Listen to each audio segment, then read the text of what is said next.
Good morning, everyone. Welcome to today's Lincolnshire County Council full council meeting. Before we start the meeting proper, I'd like to invite Councillor Andrew Key to say prayers, please. Yeah. Let us pray. Heavenly Father, we come together today for the first time this year as a full council and humbly seek your help and guidance. As this county, our country and the world begin to look for a beginning of the end of the pandemic, may we look forward with hope and a renewed enthusiasm to do our bit for each of our neighbourhoods. Lord, many people have struggled medically, emotionally and financially through the last 2 years. Many of us have lost loved ones. We ask for your love and healing spirit to be among us as we adjust to a new way of life. Lord, in your mercy, hear our prayer. We pray for peace in the world, and at this time we have the people of the Ukraine in our thoughts. May they know the peace and security that we enjoy. And Lord, bless all those in authority, and especially Elizabeth, our Queen, as she celebrates her 70 years on the throne. May all our towns and villages and the city here of Lincoln come together this year to commemorate this achievement. And may we here all strive to do your will in this council, serving honestly, sincerely, and with honour. And as we set the budget today, may you help us to take on this task with humility and understanding of the challenges of everyday life faced by people in this county.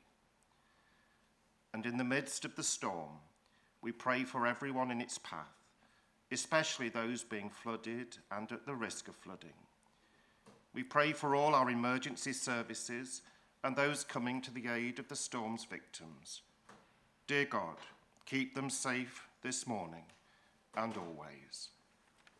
And let's conclude with the Lord's Prayer. Our Father, who art in heaven, hallowed be thy name. Thy kingdom come, thy will be done on earth as it is in heaven. Give us this day our daily bread, and forgive us our trespasses as we forgive those who trespass against us. And lead us not into temptation, but deliver us from evil. For thine is the kingdom, the power, and the glory, forever and ever. Amen. Thank you, Mr. Chairman. Thank you, Councillor Key. We'll now move forward into the County Council meeting, the full meeting proper. And welcome everybody to this meeting of the County Council. And we'll start with the first item on the agenda, apologies for absence. Can I ask the Chief Executive, Debbie, have we got any apologies? Thank you very much, Mr. Chairman. I can confirm we've received apologies from Councillor Carter, Councillor Coupland, Councillor Danny, Councillor Dilks, Councillor Mrs. Newton, Councillor Parker, Councillor Parkin, Councillor Reid, Councillor Taylor and Councillor Tyrrell. Thank you. Thank you, Debbie.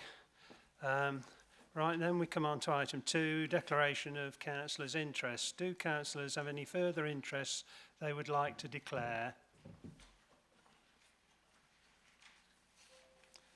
Nobody indicating, so thank you. I'll move on then to the next item on the agenda, which is the minutes of the meeting of the County Council held on the 10th of December 2021. And the minutes of the meeting of the County Council held on the 10th of December 2021 be approved as a correct record and signed by me, the Chairman. All in favour, would you please indicate?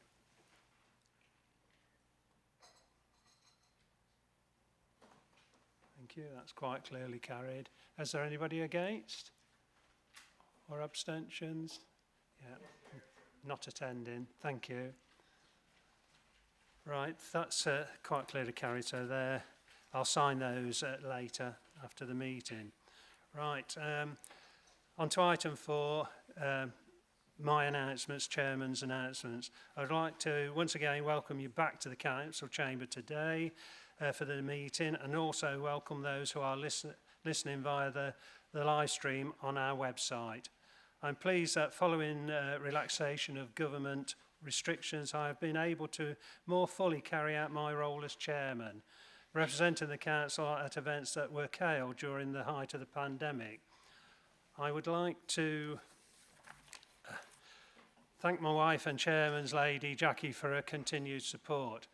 I was delighted to welcome students from the University of Lincoln for the Model United Nations General Assembly as part of the International Relations Programme, which was held here in the Council Chamber. This is an important part of their studies and demonstrates the collaboration and long-running successful partnership between the university and the County Council. Indeed, I understand there are a number of students from the University School of Social and Political Science tuning into this meeting today. You will have all received an invitation to attend the county service to be held in Lincoln Cathedral on Sunday the 13th of March. I hope to see as many councillors as possible in attendance, and if you haven't already replied, could I please ask that you do so as soon as possible so that the necessary arrangements can be made. Thank you. Now, I will now move on to item 5 on the agenda, and that's questions to the chairman, the leader, executive councillors and chairman of committees and subcommittees. And I'm anxious to allow a good spread of questions across the chamber within the time allocated. I intend to allow 45 minutes for questions. I am expecting councillors to be disciplined because of the timetable. And also bearing in mind the forecast weather conditions later on, if people could be brief with the questions and hopefully as brief as possible with answers, so that help move the meeting along so that we can hopefully get finished in a timely manner to get people back to their homes safe before hopefully the worst of the weather comes. When invited to ask their questions, councillors should press the button on their microphone to make it live and press it again once they have finished speaking.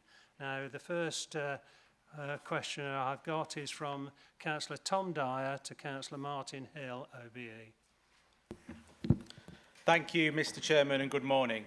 Following the successful visit of the Prime Minister, Boris Johnson, to Greater Lincolnshire yesterday, including visiting RAF Waddington in my own division, please can the leader update council with the current devolution position for Greater Lincolnshire?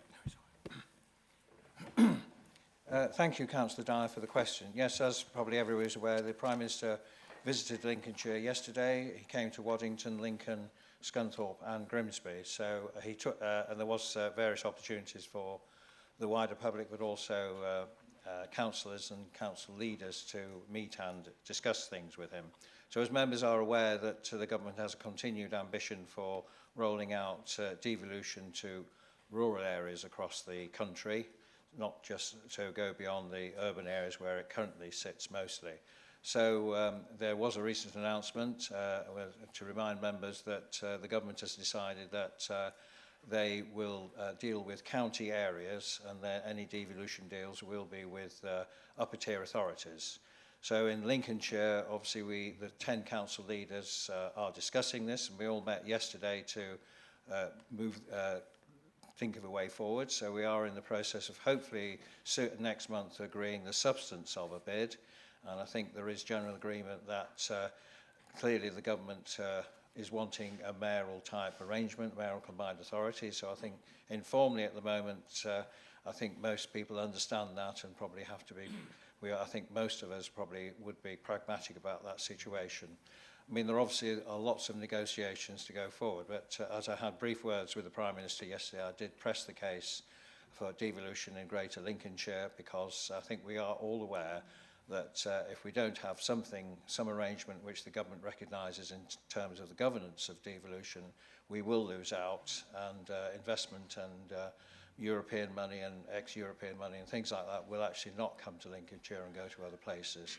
So I think as elected representatives of the people of Lincolnshire, I think we understand that we need to get on that boat to make sure that when the government is giving out money and other powers, that Lincolnshire is at the forefront of that debate.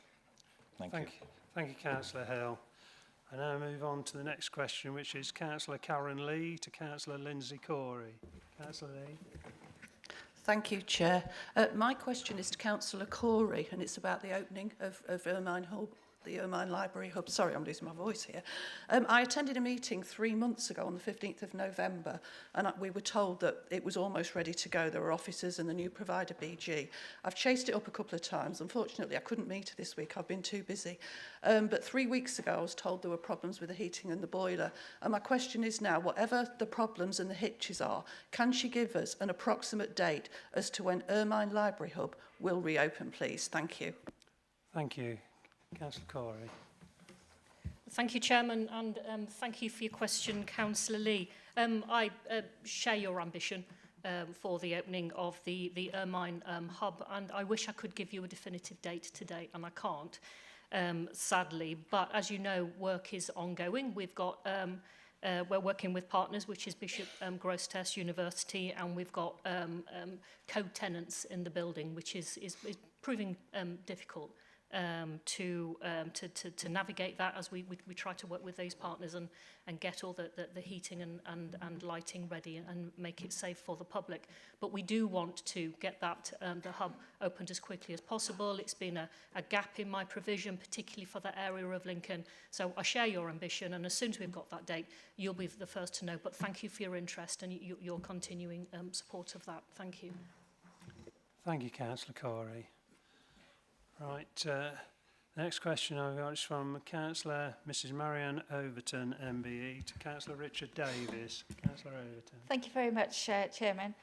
Mine's first to Councillor Davies. I'm sure there's going to be a lot today with highways being so important to our residents and filling up our inboxes, and 80% of the replies to the budget mentioning highways. So very pleased to see some changes coming there.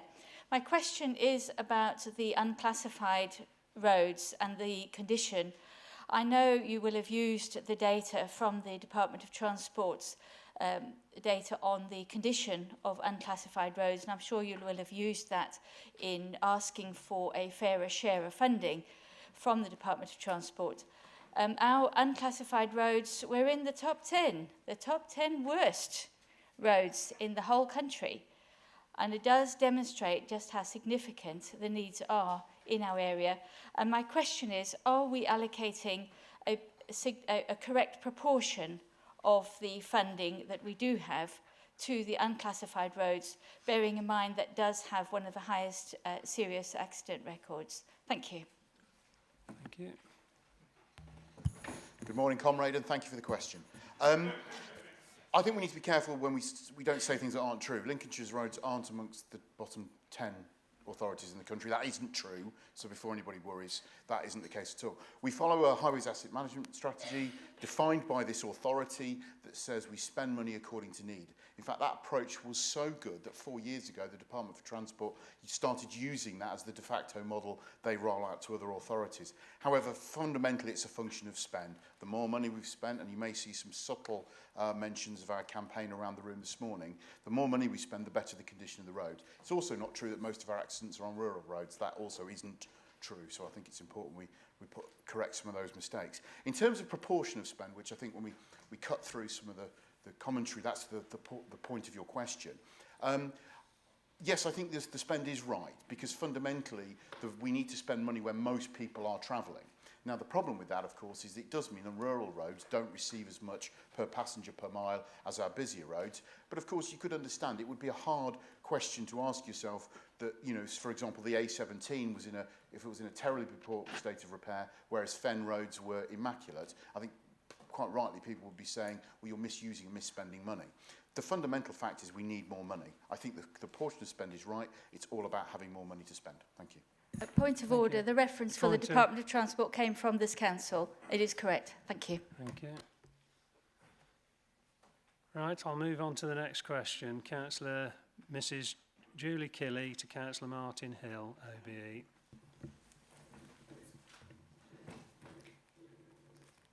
Thank you, Chair. My question, Councillor Hill, concerns the local transport plan. The Council, in its role of local transport authority, has the duty to provide a safe and efficient transport system within Lincolnshire. Together with the decarbonisation of transport and the encouragement of other forms of greener transport, I would like some clarification of how far this plan has got, in particularly with the bus service improvement plan. How regularly are the meetings, and is there a target date? Thank you. I didn't know, sorry, whether to ask I'll you let or Richard. Councillor Davis answer. Yes, so I'm sorry if I've asked the wrong person. Thank you. No problem. Yeah, thank you. No problem at all, Councillor Killey. Yeah, it's a good point. I think later on in the agenda we've got a lot on the local transport plan, which has actually for the first time separate strategies for cycling for public transport. In terms of BSIP, I have to say it's going to be a disappointment, and you're not going to like my answer. The reality is, whereas here in Lincolnshire we've been doing our best, we've set up regular meetings as part of the board that's been established with the operators and other key stakeholders. The reality is the money that I think was forecast, and there was much vaunted figures of 3 billion, I think at one point was said was going to be pumped into public transport. I think it's fair to say we will see a fraction of that. However, that doesn't change our ambition, and I think one of the things that's come out of the closer working partnership is as much about trying to get some of the operators to work better together. And there have been some real achievements, for example, in locations where we were in danger of getting into bus wars. As people might remember, some years ago in Nottingham, you had a situation where buses were following each other a few minutes ahead to try and pick up the customers. We were devolving a little bit on the East Coast to that. I think we've managed to avert that problem. And I think we are starting to see things like single ticketing being something that all bus companies will operate. And so you'll be able to buy a ticket for public transport that will work on trains and on buses, that will make things much easier. I think we're being able to coordinate timetables much better, and we are working very heavily to extend the timetable, because I think, particularly I remember when we met in Sinsel Bank some time ago, one of the issues talking to residents there was they couldn't get a bus even in relatively close to the middle of Lincoln after about 6 o'clock, and I think we will see some significant improvements there. And it's about us using those. We still pump several £million a year into public transport, but trying to make that work a little bit harder. So there are some positives, but I'm afraid the big bulks probably aren't going to be coming. Thank you, Councillor Davies. Right, the next question is Councillor Matthew Bowles to Councillor Richard Davis.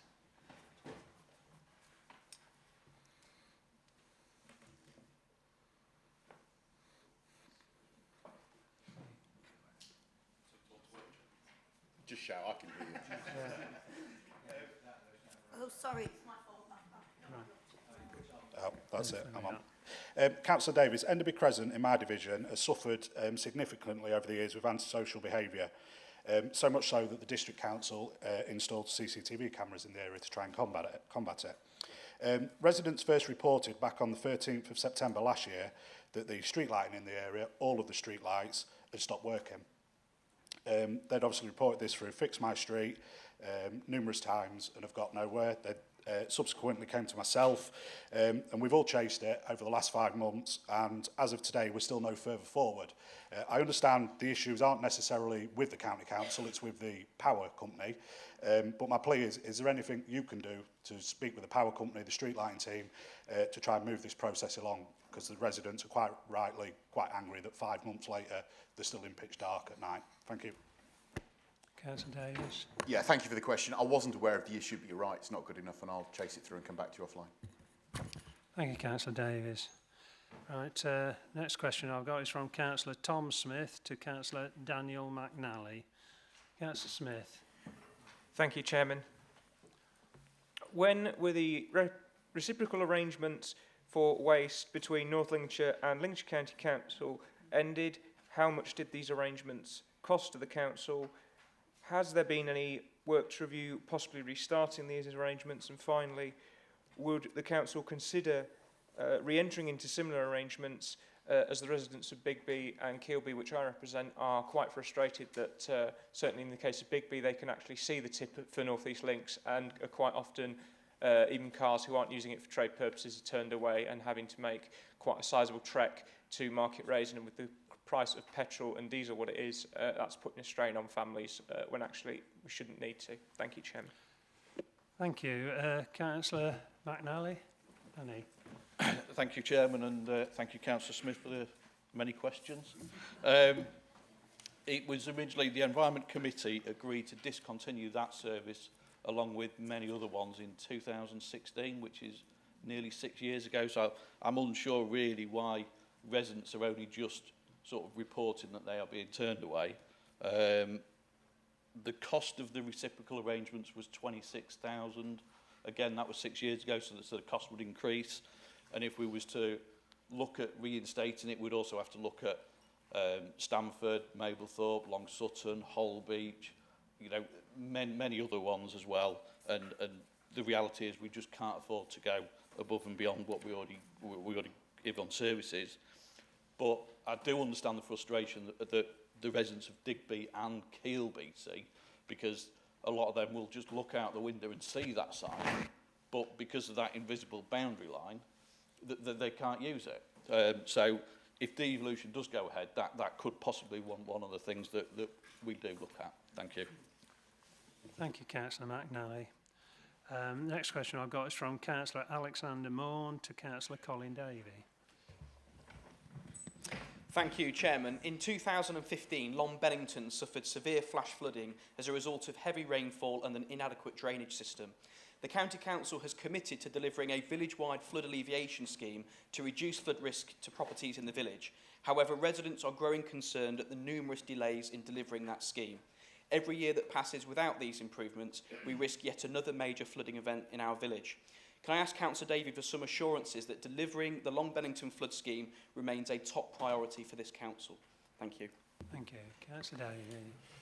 Thank you, Councillor Morn, for the question. You absolutely have my assurance that it is an important scheme for the County Council and its partners, of course. We have secured funding, not just from ourselves, but from the National Grant in Aid scheme and from Anglian Water.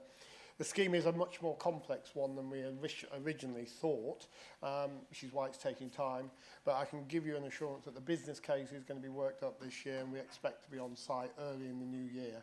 And I will have the officers give you a monthly update to keep you assured of progress, so you can keep the communities properly informed. Thank you. Thank you, Councillor Davey. Right, the next question I got is from Councillor Kev Clark to Councillor Lindsay Corey. Councillor Clark. Thank you, Chair. Councillor, the third HM inspection of the Fire and Rescue Service took place last year. In the summary, it noted areas of concern. Also, there will be an early inspection this year. The question is, has the inspection taken place, and are you confident the service has addressed the issues highlighted, in particular making sure the service is a fair place to work? Thank you.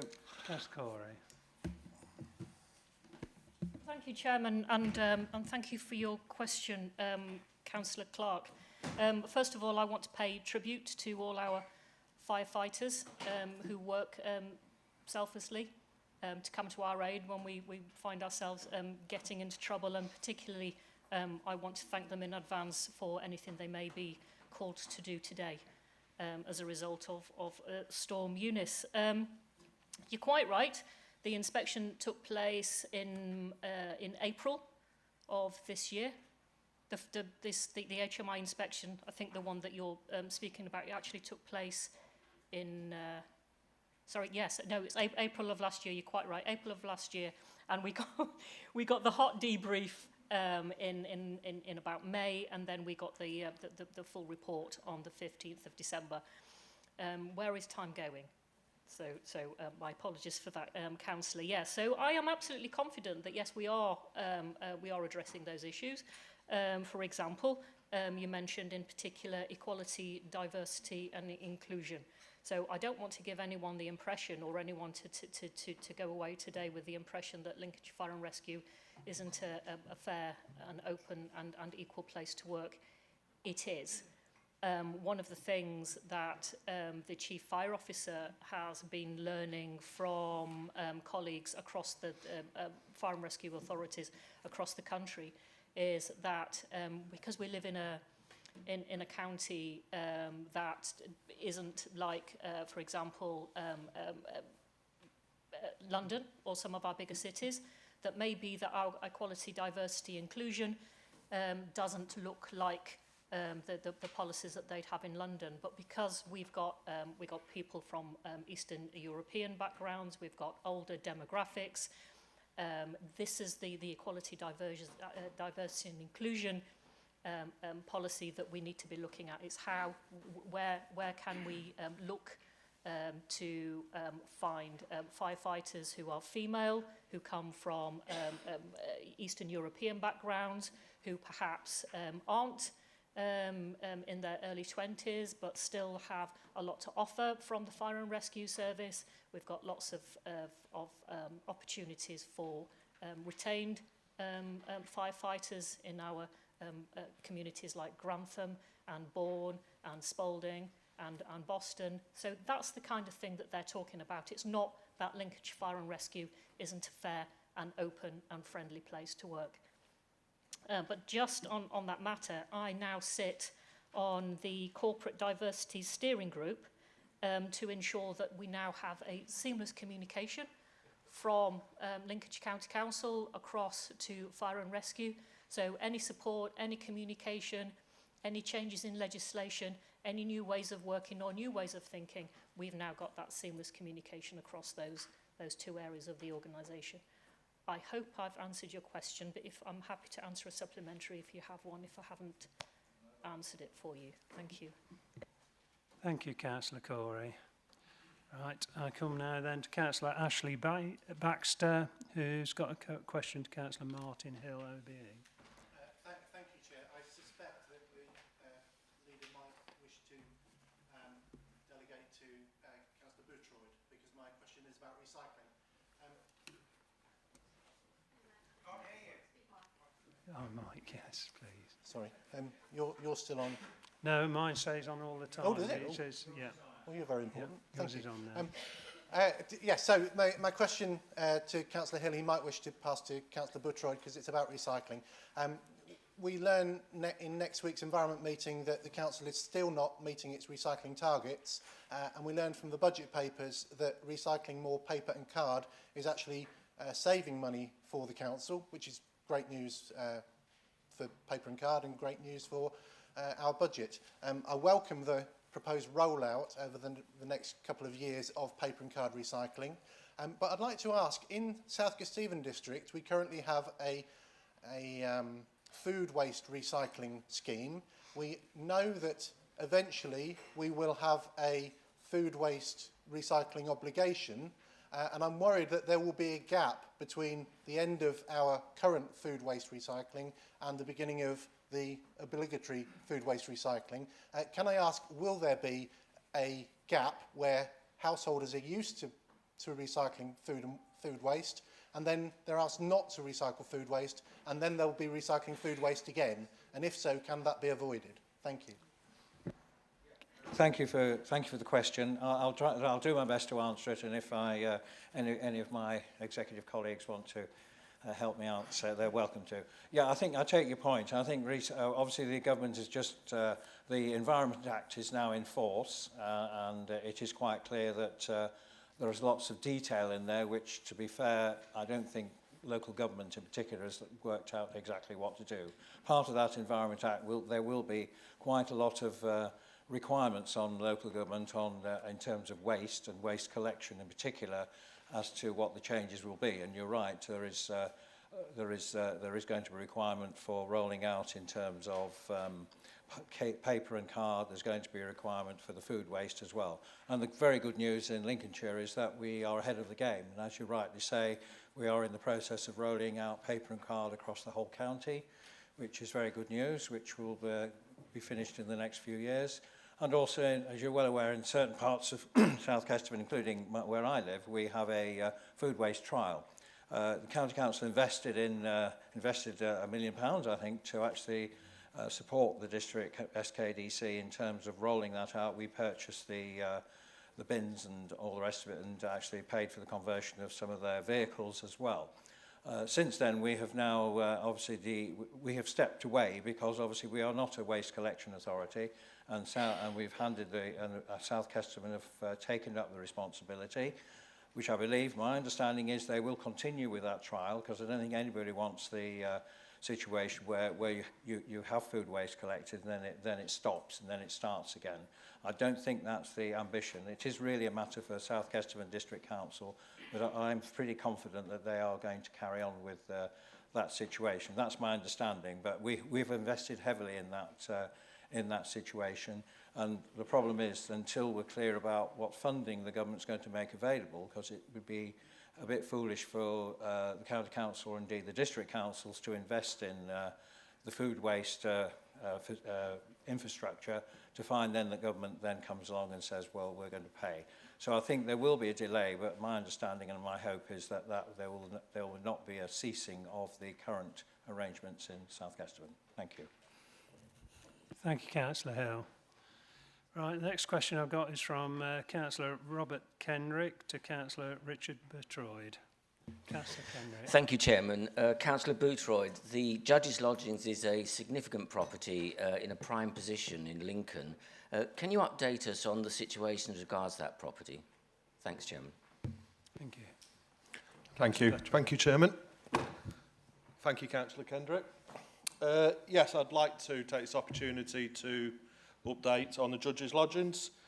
As most people are aware, we've tried to sell at the start of last year and it wasn't successful, so I took the decision to change agents and to put the property back on the market. It was put on for 7 weeks, which concludes on the 9th of March. So we've got various interested parties. We've had quite a few actual visits to site, and we're hopeful that we'll get some good bids this time and sell there. I think it's important for the local economy and the area up there that we do get someone in there to operate from that building to hopefully drive the local economy and add to the tourist attraction up there. So I think it's important that we do that. We're looking to get that done as soon as possible. We do have various restrictions on the building for the sale, and that hopefully will protect anything, the castle and all the other things that the County Council run up there. So it's something that's ongoing, but hopefully within the next month or so we'll have a way forward.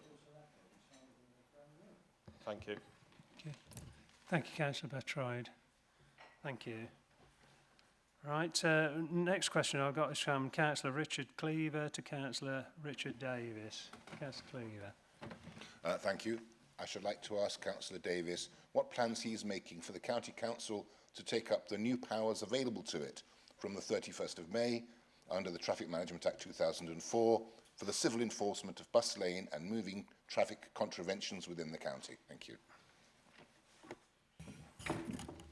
Thank you, Richard. This is something that's close to my heart, as I think you're aware. We've discussed it before. For benefit of broader members, fingers crossed, if the announcement goes through and we receive what they call Chapter 6 powers, those very often unenforced powers that currently sit with Lincolnshire Police around obstruction, footpath parking, bus lanes, yellow box enforcement will potentially pass the County Council. We've been looking at this for several years because it's stop-started over the last 3 or 4 years, and rather like civilian parking enforcement, we're going to use a very similar approach to that. So the team that are responsible for CPE will be potentially expanding. We're going to be potentially looking at using some fixed and mobile cameras in key locations. We have also explored, are exploring whether or not we can use enforcement officers on motorbikes, rather like, these are the powers that the Highways Agency already have. You may have seen the guys moving around to enforce some particular issues at hotspots. Because what we tend to find on Lincolnshire's network, and this will come as no surprise to any of you, that if there's an accident or a blockage or an obstruction in one place, it can kind of cripple a town or a village or the city. So we are taking it very proactively. Because one of my big frustrations is, and I've visited a number of them across the county, we have key locations where vehicles are obstructing and continue to obstruct either footways, driveways or roads, and candidly Lincolnshire Police refuse to do anything about it despite overwhelming evidence. So I'm pleased that we can do something about it. So we're in a good place should we get the powers. Thank you, Councillor Davies. Right, the next question I've got is from Councillor Stephen Bunny to Councillor Richard Davies. Councillor Bunny. Thank you. Councillor Davis, as you know, lockdown brought about a number of significant changes to our lifestyles, many of which continue in one form or another as we move on from the COVID-19 era. In particular, working and educating from home using the internet as the mode of communication between colleagues, customers and educators. In a number of small and isolated villages, along with outlying properties in some of the larger villages in my rural ward, the internet, or the unreliability and slow speed of the internet is a hindrance for residents and companies as they go forward in their daily business. As you are probably aware, commercial companies providing faster speeds there find it difficult because of the cost and so on for some of these places. And I'm sure that the problem is not just confined to the Market Raisin area and is replicated over the whole county. I would be grateful if you could inform us what is planned, along with appropriate timelines, to bring about the following levelling up goal of full fibre to premises in the small isolated communities in Lincolnshire. Councillor Davies. Thank you, Councillor Bunny. Thank you. Yeah, good question. Just to be brutal, I don't think we'll ever get full fibre to every premises in rural Lincolnshire. Sorry to say that on you. But having two young children and having thoroughly enjoyed lockdown with a home education, I share a lot of sympathies with you. We've done actually a lot of work in West Lindsey, particularly around Raisin area, through the On Lincolnshire project. As I'm sure you're aware, we've invested collectively with government grants somewhere upwards of £50 million in 3 phases of contracts to deliver super fast broadband. But of course that isn't fibre broadband, that's speeds of 24 megabits and above. And we're at about 94-95% coverage. The problem is it's areas like yours, candidly, that are in that final section, and there are a lot of not spots that are going to be very hard to get to. I think we are seeing more so in the south of the county an expansion in fibre. So we've got a number of companies like Lightspeed that have moved to the county and have established networks in places like Spalding and Boston, Stamford and Grantham. I think the north, we're relying on technology coming down from the Humber with more the line of sight providers. So that tends to be the over the air using 5G directional antenna, and that is proving effective. Unfortunately, not only are you rural, some areas of your areas are quite hilly. Which is unfortunate because that makes that kind of technology difficult. But we continue to work on it. It's something we're very passionate about because for me, running a comms network is just like running a logistics network. If you're going to move people and data around, it's just the same. So we need to give it the same attention as we try to the roads. Thank you, Councillor Davies. Right, I now have a question from Councillor Mrs Nicola Clark to Councillor Richard Davies. Councillor Clark. Thank you, Mr Chairman.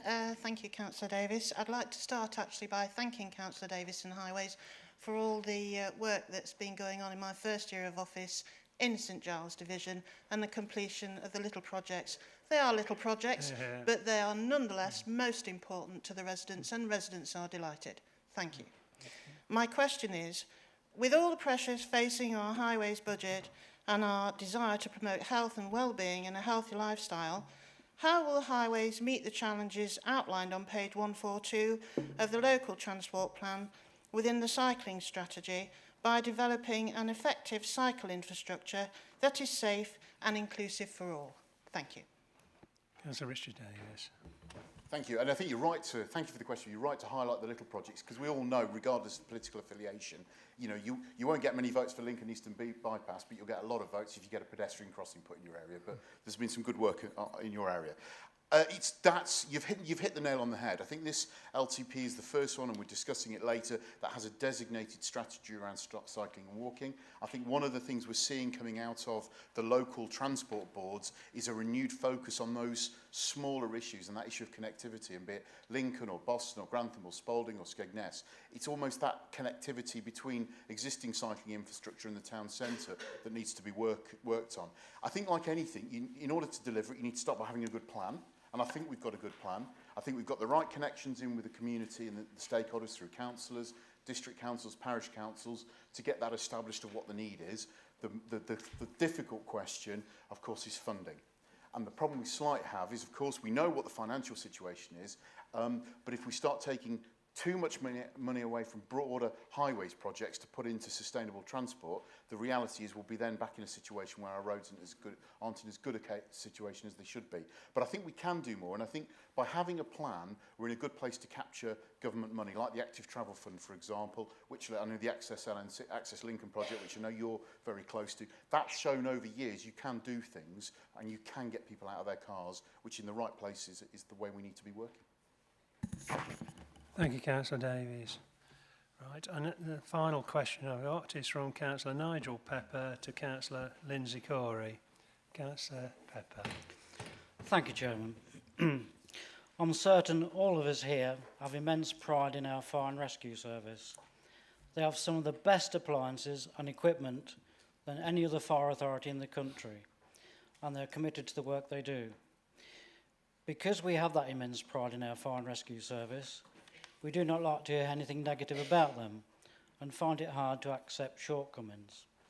As Councillor Clark mentioned, Her Majesty's Inspector of Constabularies and Fire and Rescue Services carried out an inspection in 2018 and another one more recently.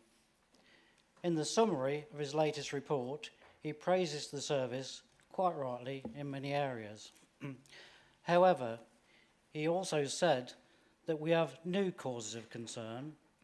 I won't repeat what Councillor Clark said. That was eloquently answered by Councillor Corey, and I've seen evidence of it myself in fairness and equality and diversity. But he also said that the service needs to prioritise planning to make sure the staff have the right skills and capabilities to do their jobs. He also said it's worrying that so many operational posts are temporary.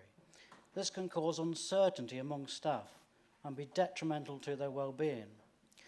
This also suggests a lack of workforce planning. He goes on to say that on too many occasions, areas for improvement we identified in our 2018 inspection still haven't been addressed. He goes on further to say we hope that the service will be able to make these extensive improvements in coming years to give the people of Lincolnshire the fire and rescue service they need and deserve. We were assured after the 2018 inspection that matters were in hand to address the inspectors concerned at that time. However, according to the latest report, that wasn't entirely the case. Can we be assured that following the latest report, our proud fire and rescue service will address the inspectors' concerns once and for all, please? Thank you, Councillor Pepper. Councillor Corey.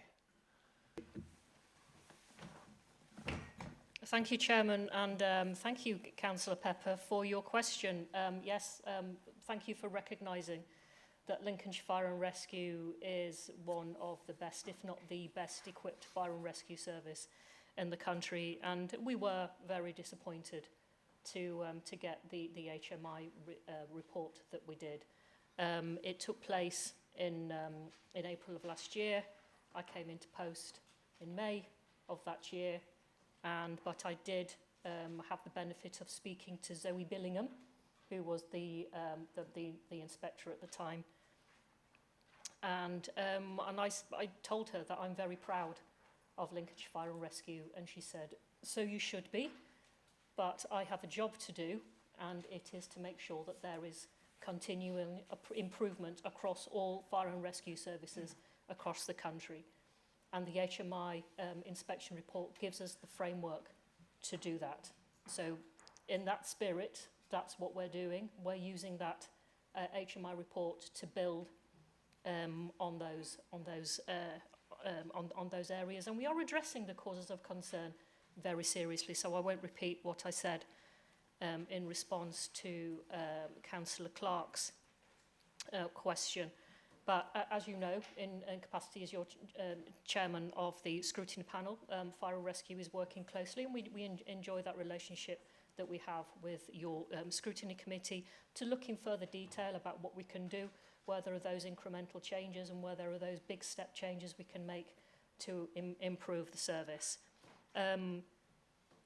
I've been working very closely, as has my colleague Councillor Morn, with the Chief Fire Officer and his new team, and they have put into place robust action plans that they report to me weekly and they report to HMI monthly, and HMI are coming back to Lincolnshire Fire and Rescue week commencing 28th of February to make sure that we are on track and that we are improving on those two areas of causes of concern. From those weekly, monthly reports to HMI, we have had no feedback from them that indicates that they're not happy with the progress that we're making, and they would give us that. As you know, you were a fire officer yourself, firefighter yourself, you know that they would have let us know had they got any causes of concern about our progress. So you have my full assurance, as does the rest of the membership, that we are working very hard to make sure that when HMI comes back on the week commencing 28th of February, that they will find that those causes of concern are no longer causes for concern. But thank you for your question, and I look forward to working with you on this. Thank you. Thank you, Councillor Corey. That brings us to the end of that item on the agenda, questions. So I'll move on now to item 6 on the agenda, which is the council budget. And I plan to deal with this item as outlined in the order of proceedings and have one debate. And I therefore move that there be one debate on the executive budget proposals and the shadow executive amendment, and therefore that council procedural rules 13.4, content and length of speeches, 13.6b, 13.6c, 13.6d, 13.6e, amendments to motions, and 13.10b, motions which may be moved during debate, be temporarily suspended, and that debate takes place as set out on pages 3 and 4 of the order of proceedings. 1. Councillor MJ Hill, OBE, Leader of the Council, in introducing and moving the budget and in responding to issues raised during the debate, be allowed to speak without limit of time at A and F in this order of proceedings. 2. That the proposer of the amendment listed in this order of proceedings be allowed to speak without limit of time at C on the order of proceedings. 3. That councillors seconding the motions each be allowed to speak for 6 minutes at B and D on the order of proceedings, or at E on the order of proceedings if they reserve their speech until later in the debate. 4. That other speakers each be allowed to speak for 3 minutes at E on the order of proceedings. 5. That no further amendments be moved. Do I have a seconder? Councillor Alison Austin. Thank you, Chairman. I'll be pleased to second this. Thank you, Councillor Austin. Can we now vote on the temporary suspension to council procedure rules? Would all those in favour please indicate? That's clearly carried. Is there anybody against or abstaining? No, I think that's clearly carried. Right, so I wish to remind members about the rules of debate as set out in rules 13.5 and 13.9 of the council procedure rules, which have not been suspended.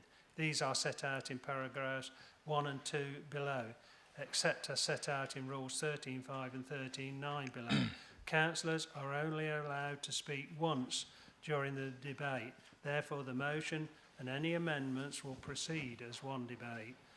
Therefore, the debate will take the form as set out in paragraphs A to G on pages 5 to 7 of the order of proceedings. Right, I come to Councillor Hill now. Would you like to move the budget? Thank you. Thank you very much, Chairman. Hopefully everybody can hear me. I think we're probably a little bit too loud, but hopefully the technology will be turned down a bit. So first of all, before I start, I'd just like to move the recommendations on page 5 and 6 of on the order of proceedings there, which is the formal budget proposal. So I'd like to move that, please, and I presume Councillor Whittington will second it. So that deal with that formal procedure. I'll take the seconder now. Is there a seconder? Yes, thank you, Mr. Chairman. I'm happy to second this motion, and I reserve my right to speak later in the debate. Thank you. Thank you, Chairman. This year has begun on a more positive footing. As we leave the winter months, there is much optimism that we're also leaving behind the restrictions and pressures that the COVID pandemic has thrust upon us. We are starting springtime with new hope that opportunities to live life freely are opened up once again. But we are now also starting to see many of the challenges left behind by this pandemic, challenges that have crept up more slowly and will take some time to play out. The global economy entered 2022 in a weaker position than previously expected because of the Omicron variant. Rising energy prices and supply disruptions have resulted in higher inflation around the world. For the UK this year, the latest forecast from the International Monetary Fund show a projected increase in economic growth of 4.7%. But the Consumer Price Index shows inflation is rising with an increase of 5.4% in the year to December. This was largely due to higher energy and transport fuel price rises, but also due to increases in the cost of many household essentials. The Bank of England raised the bank rate to 0.25% in December to help counter rising inflation. This is the first change since before the onset of the pandemic. And this rate rise could again happen to around 1% by the end of 2022. The closure of the furlough scheme at the end of September 21 had only a relatively small impact on employment figures, and there is now a labour shortage in the UK economy with a record 1.2 million vacancies. So what does this mean for us here in Lincolnshire? Well, initially it's important that we recognise that both residents and the council will be feeling the burden of additional cost pressures. Energy prices in particular are set to rise significantly in the short term, which will also impact businesses. And along with a higher number of job vacancies, this will present a further challenge for our county's economic recovery from COVID. For the council, this is at a time when we have already been seeing increasing costs and demand for services over the last decade, including a reduction in our main government grant. Last year, the government spending review resulted in a commitment of an additional £4.8 billion over the next 3 years to councils for social care and other responsibilities. We will receive an additional 9.3 million in the next financial year. There was also the announcement of an additional 3.6 billion nationally over 3 years to help reform and improve adult care services. Although this extra money is welcome, it leaves us short of what we should receive under a fairer funding regime. At a time when so much financial support has been provided to individuals, businesses and organisations across the UK in response to the pandemic, it's not entirely surprising that there will now be limited additional funding for councils. Our ability to find savings, in addition to the 300 million since 2011, is also becoming increasingly difficult, but we are committed to doing all we can to use taxpayers' money effectively. For instance, over the next 4 years, we expect to save around £25 million through measures such as home working, increased use of digital technology, a reduction in administrative posts, and the disposal of surplus buildings. This will allow us to maintain the important frontline services at a time when other councils are having to reduce theirs. We will, of course, continue to discuss with our county MPs and ministers about a fairer distribution of government funding for day-to-day services. We continue to lobby that rural councils like ours have higher costs of delivering services and need a larger share of the overall pot. This is especially the case when it comes to looking after our 5,500 miles of roads. Last year, you remember that our highways maintenance funding was cut by 25%. Knowing this is a key priority for our residents, we took the decision to fund this shortfall from council reserves. And as you know, we launched our Fix Our Funding to Fix Our Roads campaign in December to get this government funding reinstated. Residents added their voices with personal stories of life on Lincolnshire's roads, posting their accounts of what they face daily via our website. At the last full council, we also passed a motion supported by all parties to urgently lobby government and enlist the support of the public, partners and MPs. We also agreed to identify solutions if the money was not forthcoming before this budget was set. This Conservative Council has kept taxes low, and like our residents, the Council needs to decide how best to spend the money we have available until we get through this difficult period. The government has allowed us to increase general council tax without needing a referendum by up to 2% this year and by a further 1% for adult social care. We are also able to implement the 3% increase allowed for adult social care last year, which we deferred. This means that we could increase council next year by up to 6%. Our budget consultation this year asked residents about a proposed council tax increase of 3%, entirely for adult social care. The findings of our consultation were, in the main, supportive of our proposals. 2/3 of comments sent back to us had supportive comments about our plans to increase the precept to fund adult care. Of course, some residents were worried about an increase in council tax at a time when other costs are rising.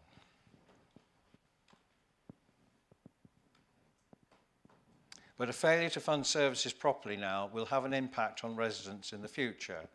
We don't want to see frontline services cuts. That will most likely impact the most vulnerable. The key area we need to address once again this year is the shortfall in money from the government to our highways maintenance funding. We have 660 miles of roads that need urgent repair and could very quickly become unsafe if we cannot afford to sufficiently maintain them. The situation could deteriorate further and require even more spending in future. Unlike last year, when the council met the shortfall using reserves, funding a projected 40 million shortfall over the next 3 years in this way is just not sustainable. It's incredibly disappointing that the Department of Transport and the Transport Secretary never responded to our plea to reinstate our full funding. It means either we must fund this ourselves or carry out 25% fewer road repairs.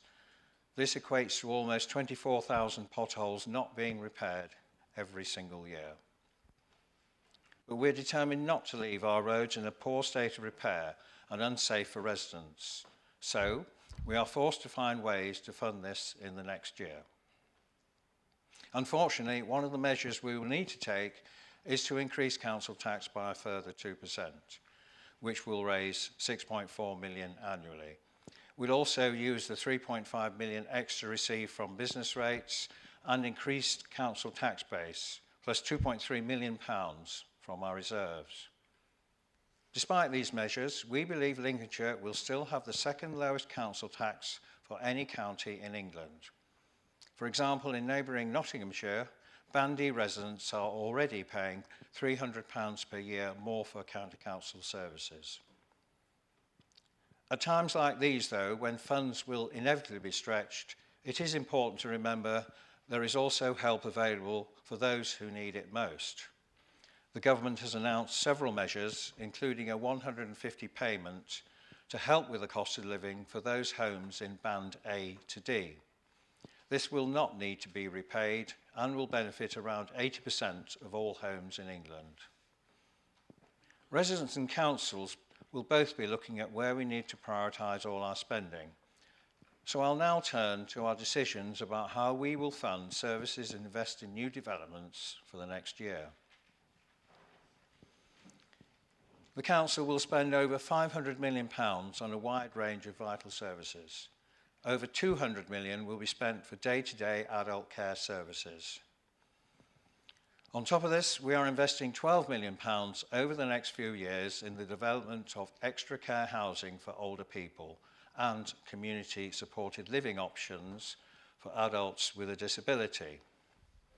In March, the Juventus Extra Care Housing Scheme in North Highcombe will open, and work is due to start on a Welton scheme in October.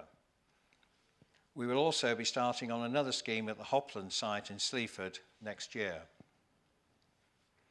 These projects will provide a fantastic opportunity for residents to remain in a home of their own, connected to their local community, where they can be supported to live fulfilling, independent lives. Following the success of the Falls Response Service, together with our health colleagues, we're committed to put £273,000 per year into the new Falls Response Unit up to March 2024. We'll also be working with partners to develop a 2-year pilot strength and balance programme to support falls prevention in Lincolnshire, reducing ambulance call-outs and hospital stays for older people.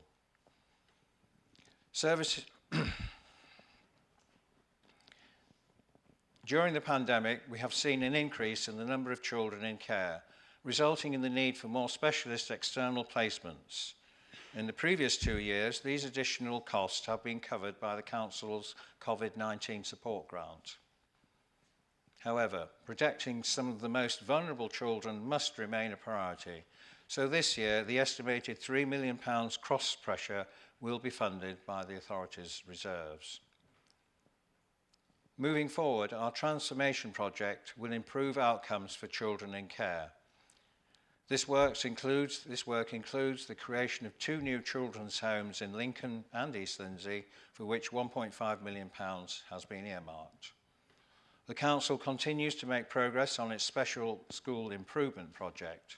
This £86 million programme has already seen the opening of a brand new school in Boston and improvement at the Garth School in Spalding and Ambergate Sports College in Grantham. Works are currently underway in Louth, Spilsby and Bourne and planned at several other sites over the next few years.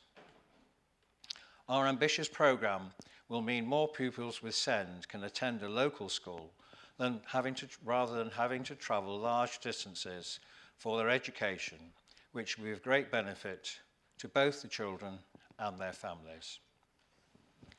Our county's landscape has become even more important to many of us over the last few years, as opportunities for travel have been limited.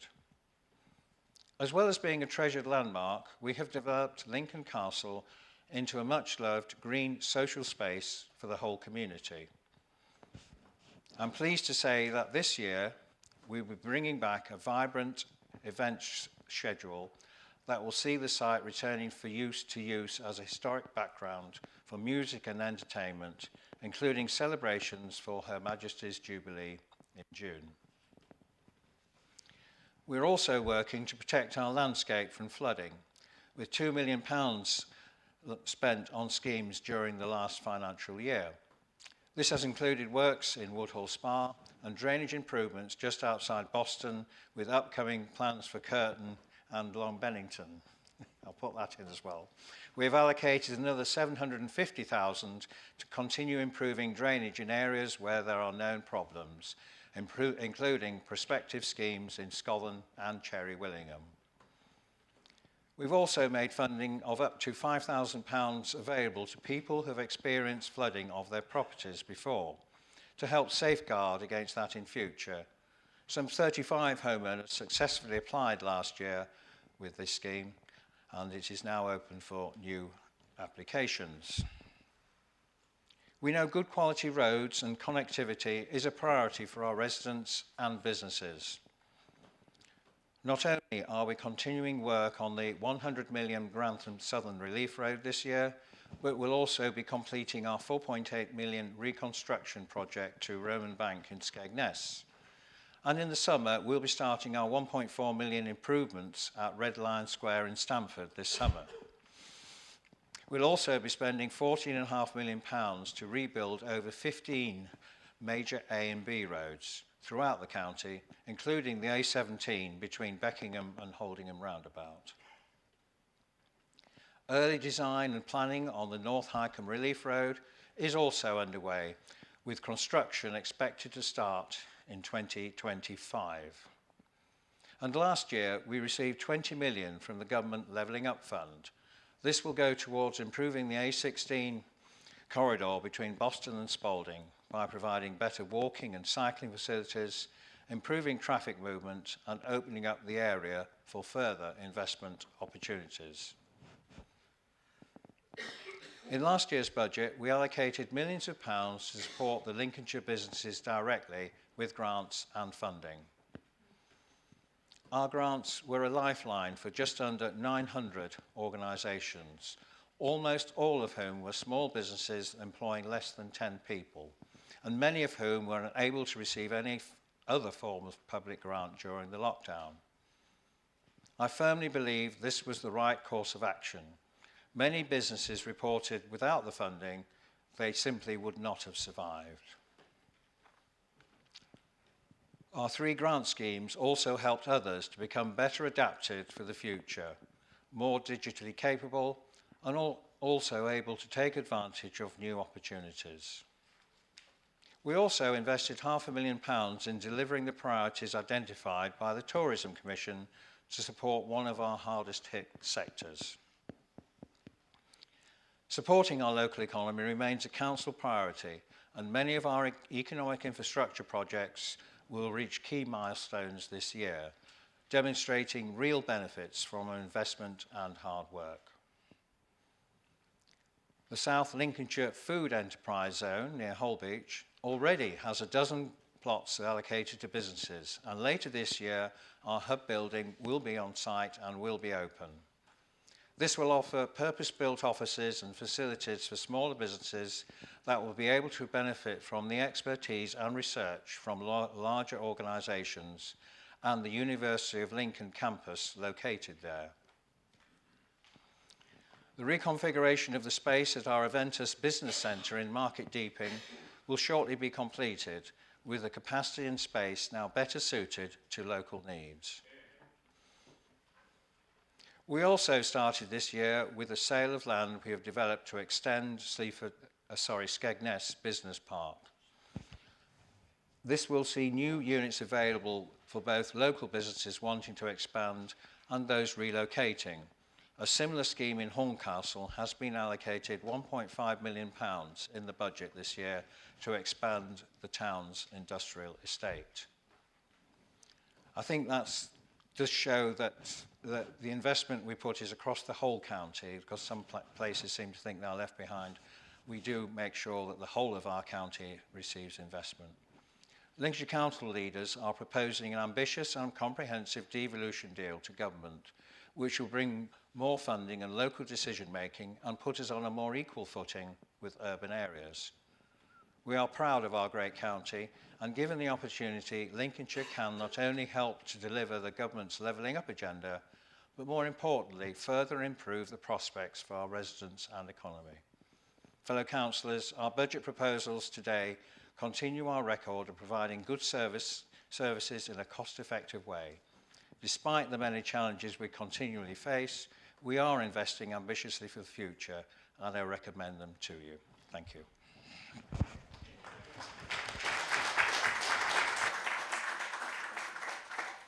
Thank you, Councillor Hill. It's already, the motion's been seconded that by Councillor Whittington, so I'll move now to Councillor Baxter, Councillor Ashley Baxter, to move the amendment. Councillor Baxter. Thank you very much, Chair. You're happy with me standing here? You don't want me to get a special podium out at all? Okay, fine, thank you. Thank you, Chair. I realise that nobody wants to listen to me this morning.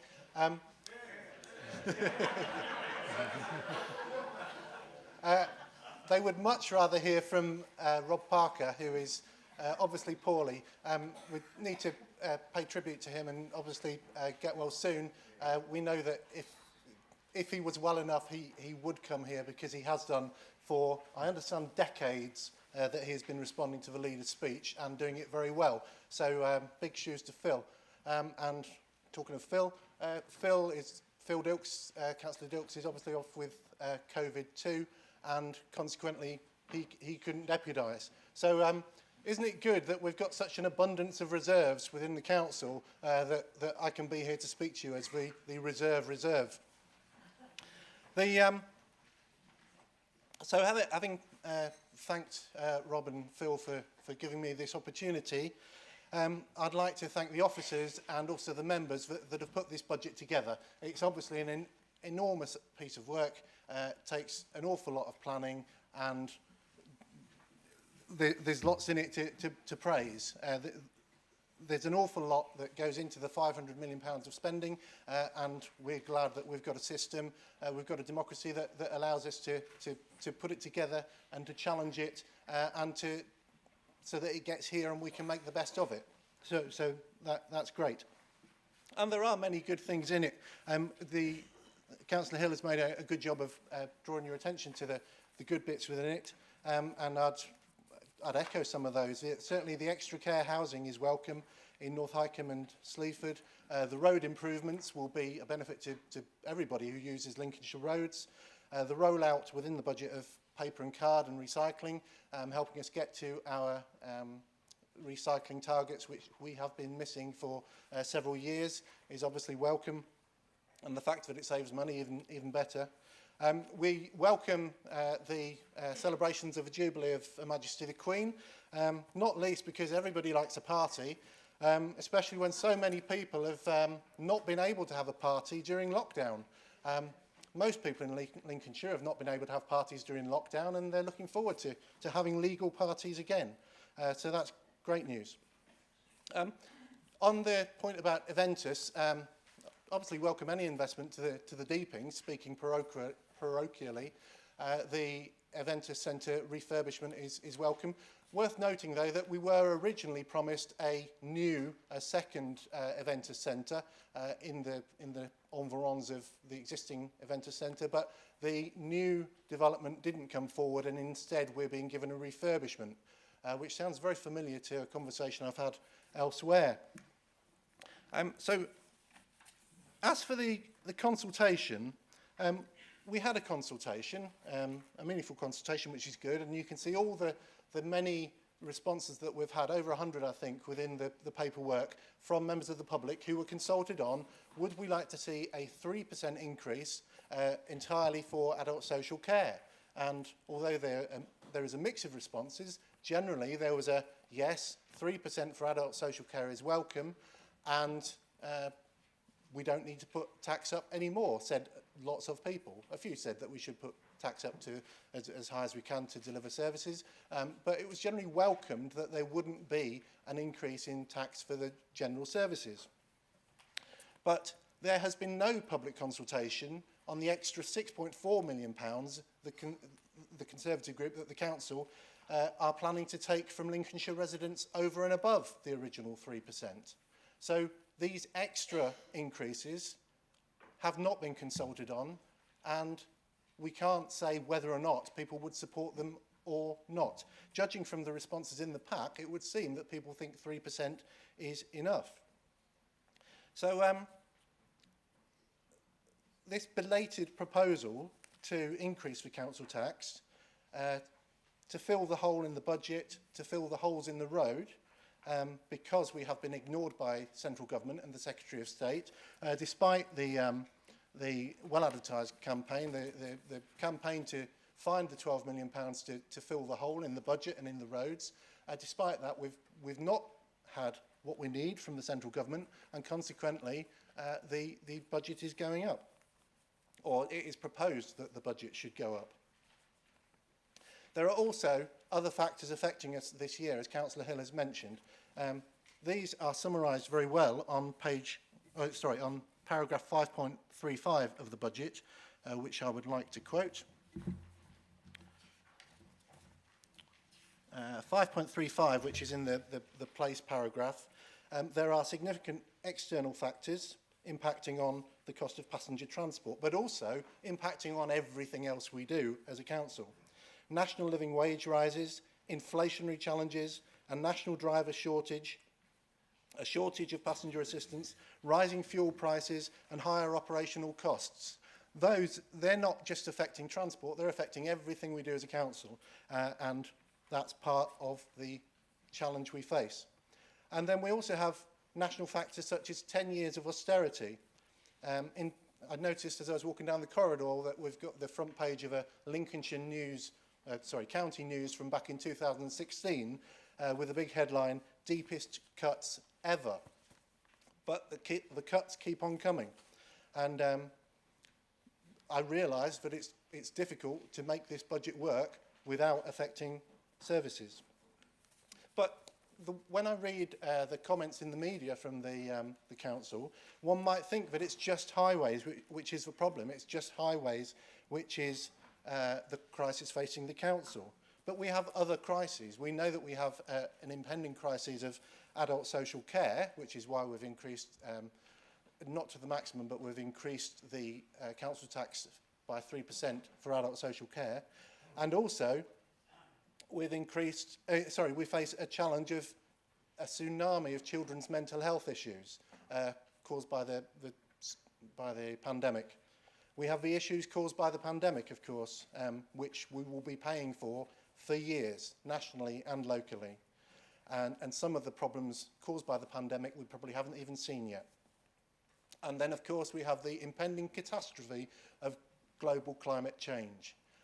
We have a Green Master Plan put together, but we really need to expedite that plan and to do everything we can to protect our children's future if we want to carry on living the way we live. There is no doubt that we won't be able to carry on living the way we live because of the impending catastrophe of climate change, but we should be doing everything in our power as a council and as individuals to make sure that we put that off, or we mitigate the impact as far as we can.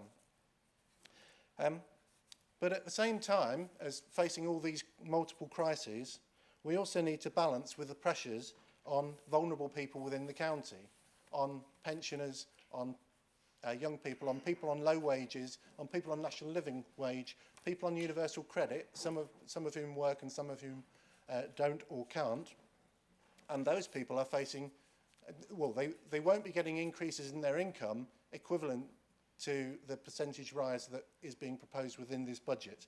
And so we need to be careful before we we can hear pips squeaking all over the county, and we shouldn't be adding to the burden on the poorest and most vulnerable people in the county. In any case, it doesn't feel like we're treating our residents with respect to demand such a big increase, with £60 million already in the piggy bank in reserves, and knowing that there's another £7 million raised in council tax last year.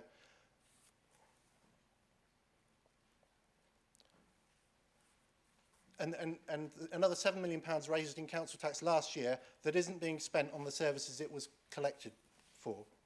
So this leads to my amendment, Chair, that, and the amendment is before members, I believe, and it's in 3 parts. The amendment is to reduce the proposed increase in council tax so that instead of increasing by 5%, we increase by 4%.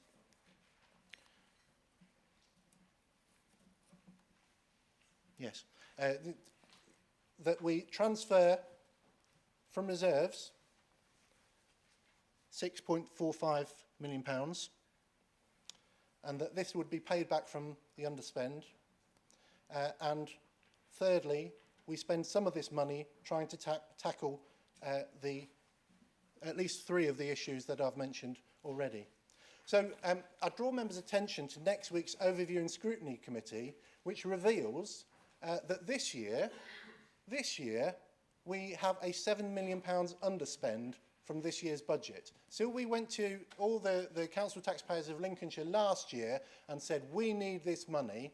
We're going to send you a council tax bill because we need this money. And at the end of the year, we are £7 million underspent.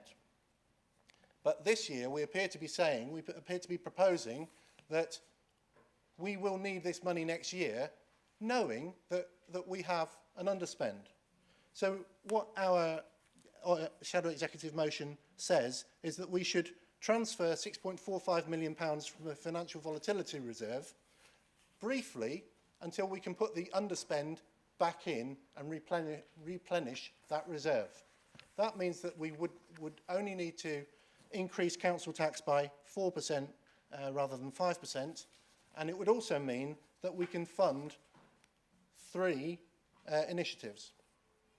And those initiatives are, firstly, to tackle the highway problems, which I think from the questions that we had earlier on, we're all agreed that the highways budget, we've got our little postcards, we need to fill in the highways holes, gap in the highways holes, the gap in the roads and the gap in the budget. Secondly, that prevention is better than cure, and we need to deal with the impending crisis of children's mental health. We've suggested putting forward £1.2 million towards preventing further problems with children's mental health and the consequent impact of that on our society. And the consequences of that would be awful, whether it's crime or self-harm or extra children in care or extra problems. We need to prioritise that as a council. And then thirdly, we need to tackle some of the climate change issues through the green and expediting the Green Master Plan. And the Green Master Plan, we suggest including cycling and walking schemes to the tune of £1.5 million, £300,000 for solar canopies and £250,000 for solar panels. Elsewhere, lots of people, including members of this chamber, have got very excited about solar PV proposals on agricultural land and other land within the county.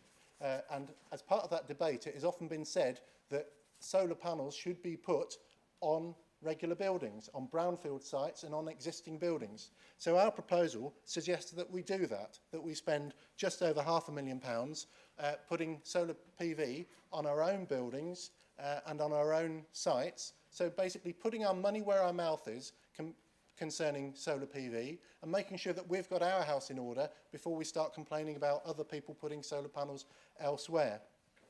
So I think putting our money where our mouth is the gist.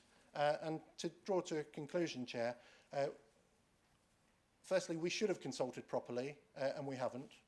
We are raising council tax too far, especially in light of people's personal circumstances, where pay rises are not going to keep up with it, where people are already facing a cost of living crisis, exacerbated by the pandemic, exacerbated by the increases in inflation, and so on.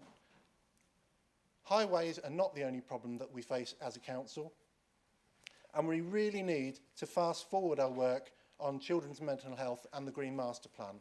So that's why I would urge colleagues and plead with colleagues to support this modest motion to spend our overspend instead of raising tax. Thank you.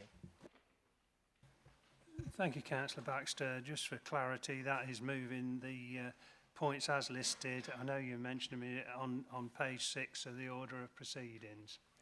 Thank you. And yeah, just like to say, it's the second time it happened, but I like to be called chairman, not chair, please, for members could note, please. Thank you.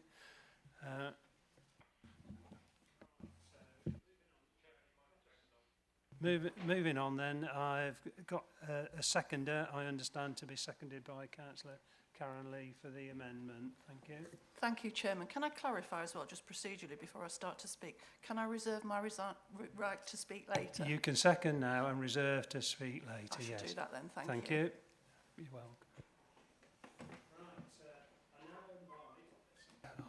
I now invite other councillors wishing to speak to indicate by raising their hands. I'll take Councillor Hilton Spratt. Thank you, Oh, Mr. sorry, Chairman. I would have sworn to God. Oh, Can I sorry. just hold? Yes, Councillor Lee. Thanks. Yes, Councillor Lee. I understood I was next to speak. No. I'm seconding, yes. That Sorry, was my question you can about speak. procedure. You can speak once. So I will speak now then to second the motion.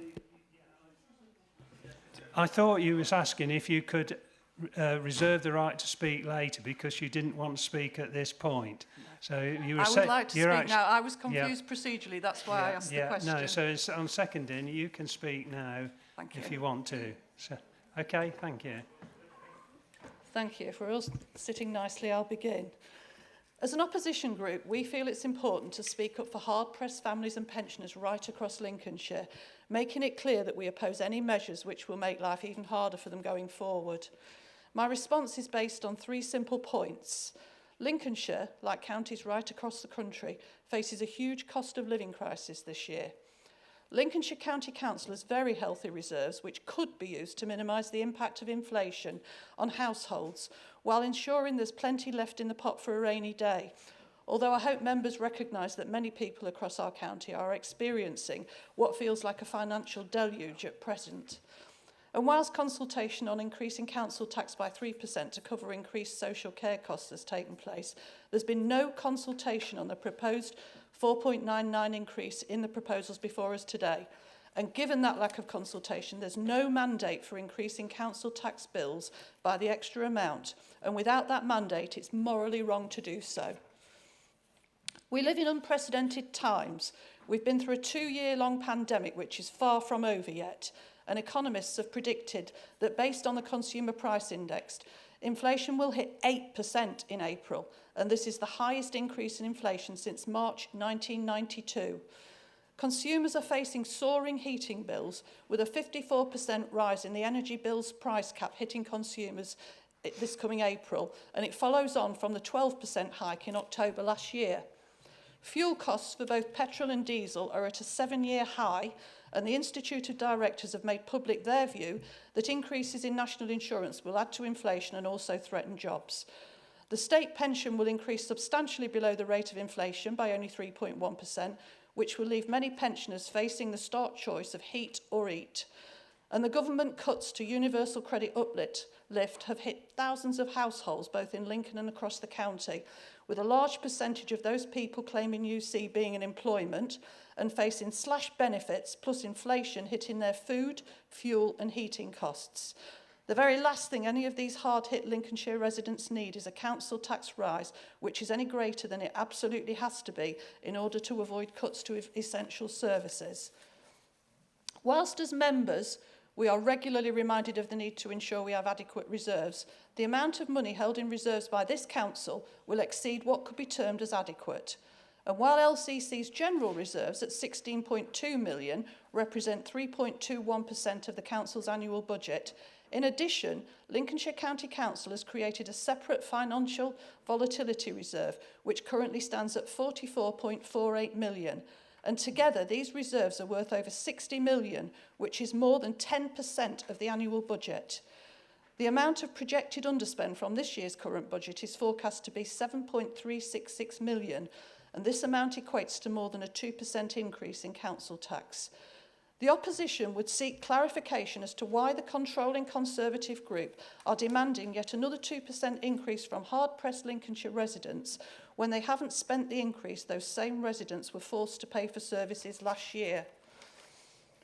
The proposed budget, which members have in front of them today, also suggests cuts to services when it speaks of across-the-board efficiencies of 4.8 million in the coming year. And the opposition would ask for clarification if indeed there will be any cuts to services alongside this proposed council tax hike. COVID has added to existing pressures on children's mental health services, and there's now an average of almost 8 weeks wait for an initial assessment, plus a further 12 weeks to start treatment. And some children and young people wait over a year, particularly if more specialised support's required. Without action now, the risk is that the needs of an increasing number of vulnerable children and young people will worsen, leading to longer recovery times and more longer-term pressures on already stretched adult services. And contrary to Conservative proposals, the opposition's alternative budget will protect residents, enhance services, and will actually cost less than the forecast underspends from the current year. Finally, we as an opposition are united in feeling that tackling climate change has to be faced sooner rather than later. And surely the extremes of weather we have seen forecasted for today confirm that.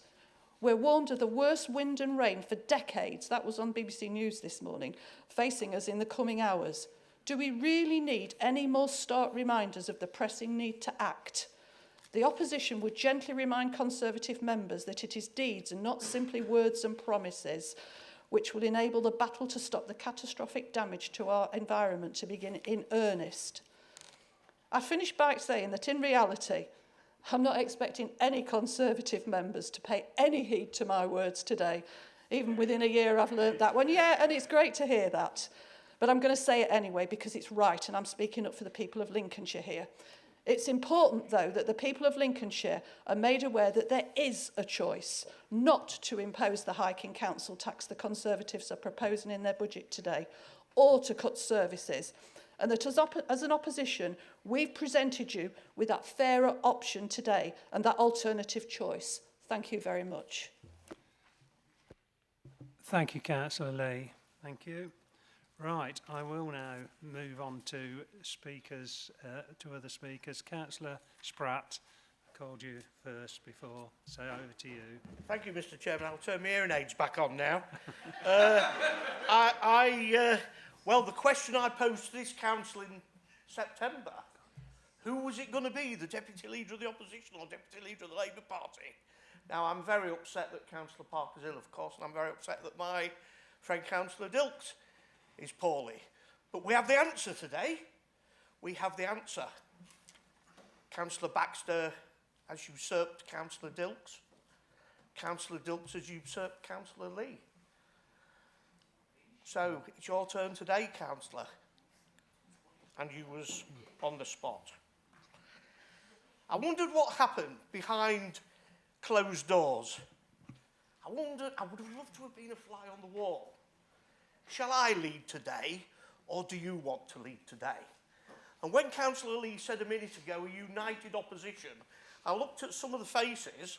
They didn't all strike me as if they looked to be united on some of these thoughts. I think this is an excellent budget. I'm not going to say much, you'll be very pleased to know, because we all want to get off. But Councillor Baxter mentioned parties. I don't know why they don't come off the fence and join the Labour Party, like the rest of the socialists on the independent benches. The key thought here is this. Nobody actually wants to put up the council tax. Let's be quite candid about it. But we have to. What about the money for care? We heard that it was very important that the public in Lincolnshire have said, we want people to be cared for. Well, the public of Lincolnshire are not as stupid as Councillor Lee seems to think they are. The people of Lincolnshire know that if you want services, you've got to pay for them. And that's why we have put up the council tax to the level we have put it up. I think this budget overall, as I said before I was interrupted earlier on, I didn't intend to speak, but I made a few notes. I think this council particularly has been absolutely at its peak during the COVID pandemic. It's worked hard, it's produced sensible and reasonable budgets. And yes, it has to keep balances, because it might be raining today, tomorrow it might be raining even faster.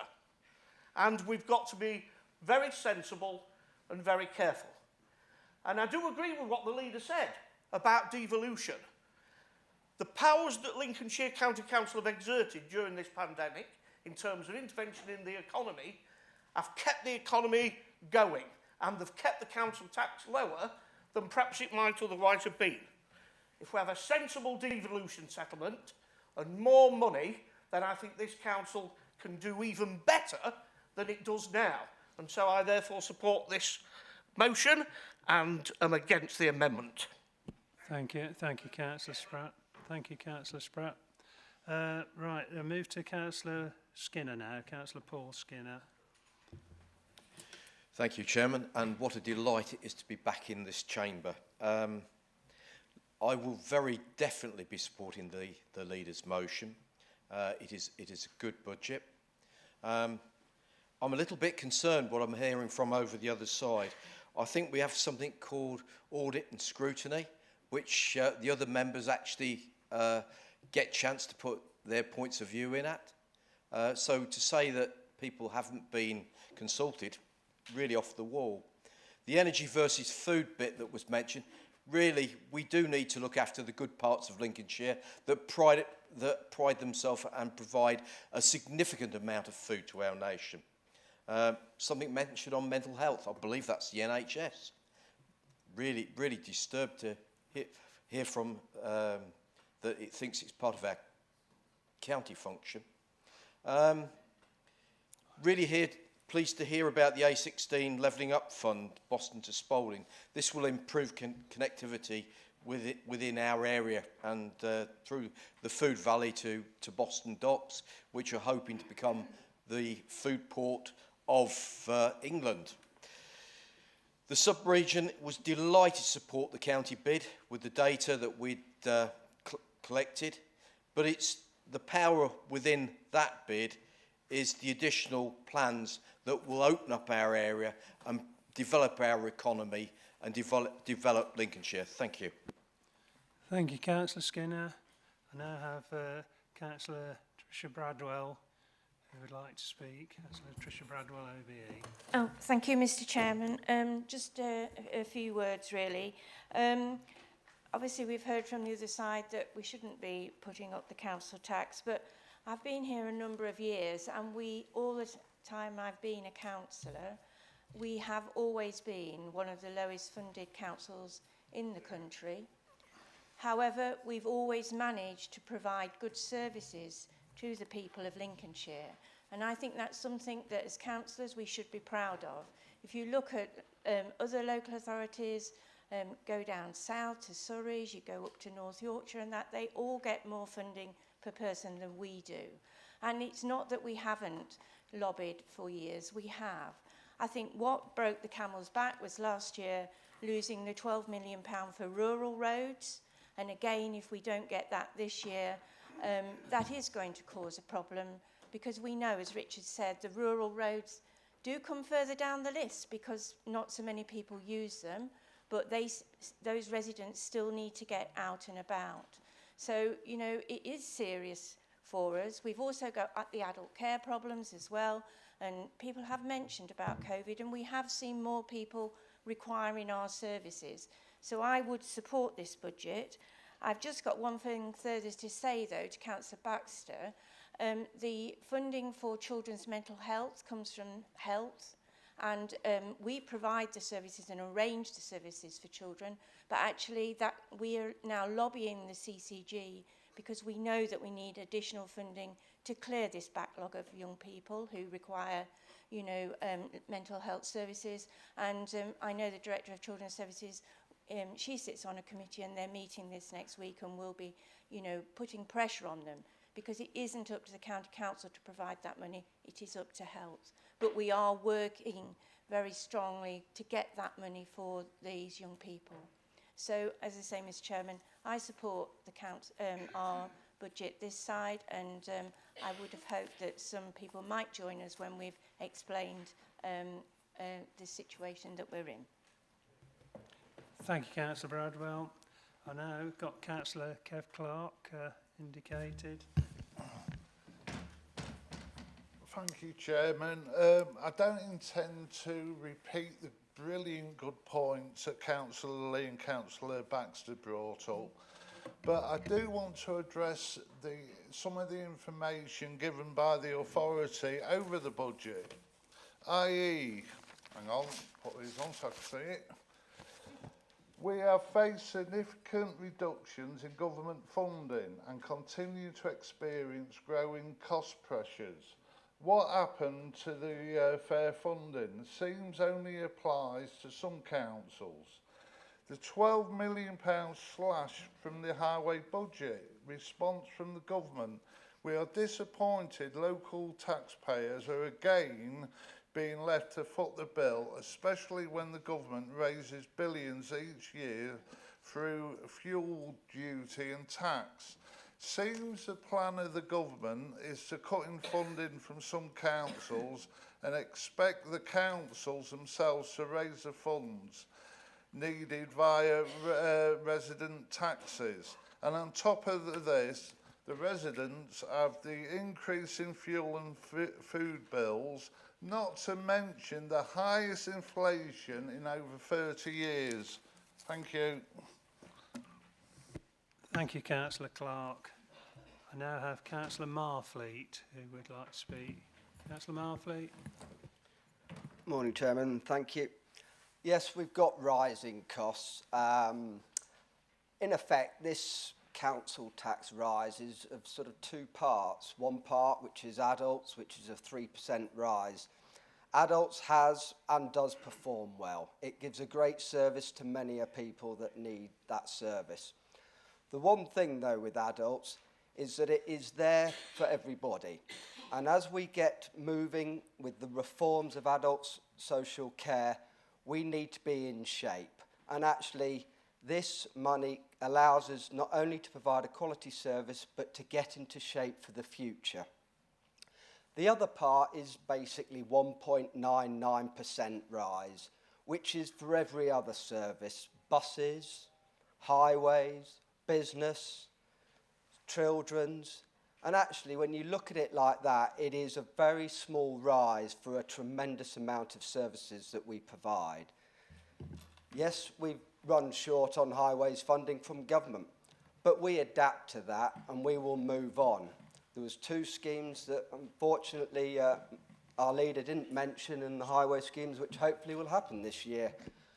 And they're little things in my area, like Salsthorpe clearing the pathway so that the village can connect, and a cycle crossover at Holton-le-Clay, which we desperately want. But this is why we have to raise taxes, because those little things mean a lot to people. And actually, I welcome this, and I welcome the rise to do these jobs and to keep our council in what we do, providing good quality service. But it is also our duty with this rise to keep providing quality services in what is very challenging times. So I welcome the leader's proposal and recommend it. Thank you. Thank you, Councillor Marfleet. Now come to Councillor Matthews, who's indicated to speak.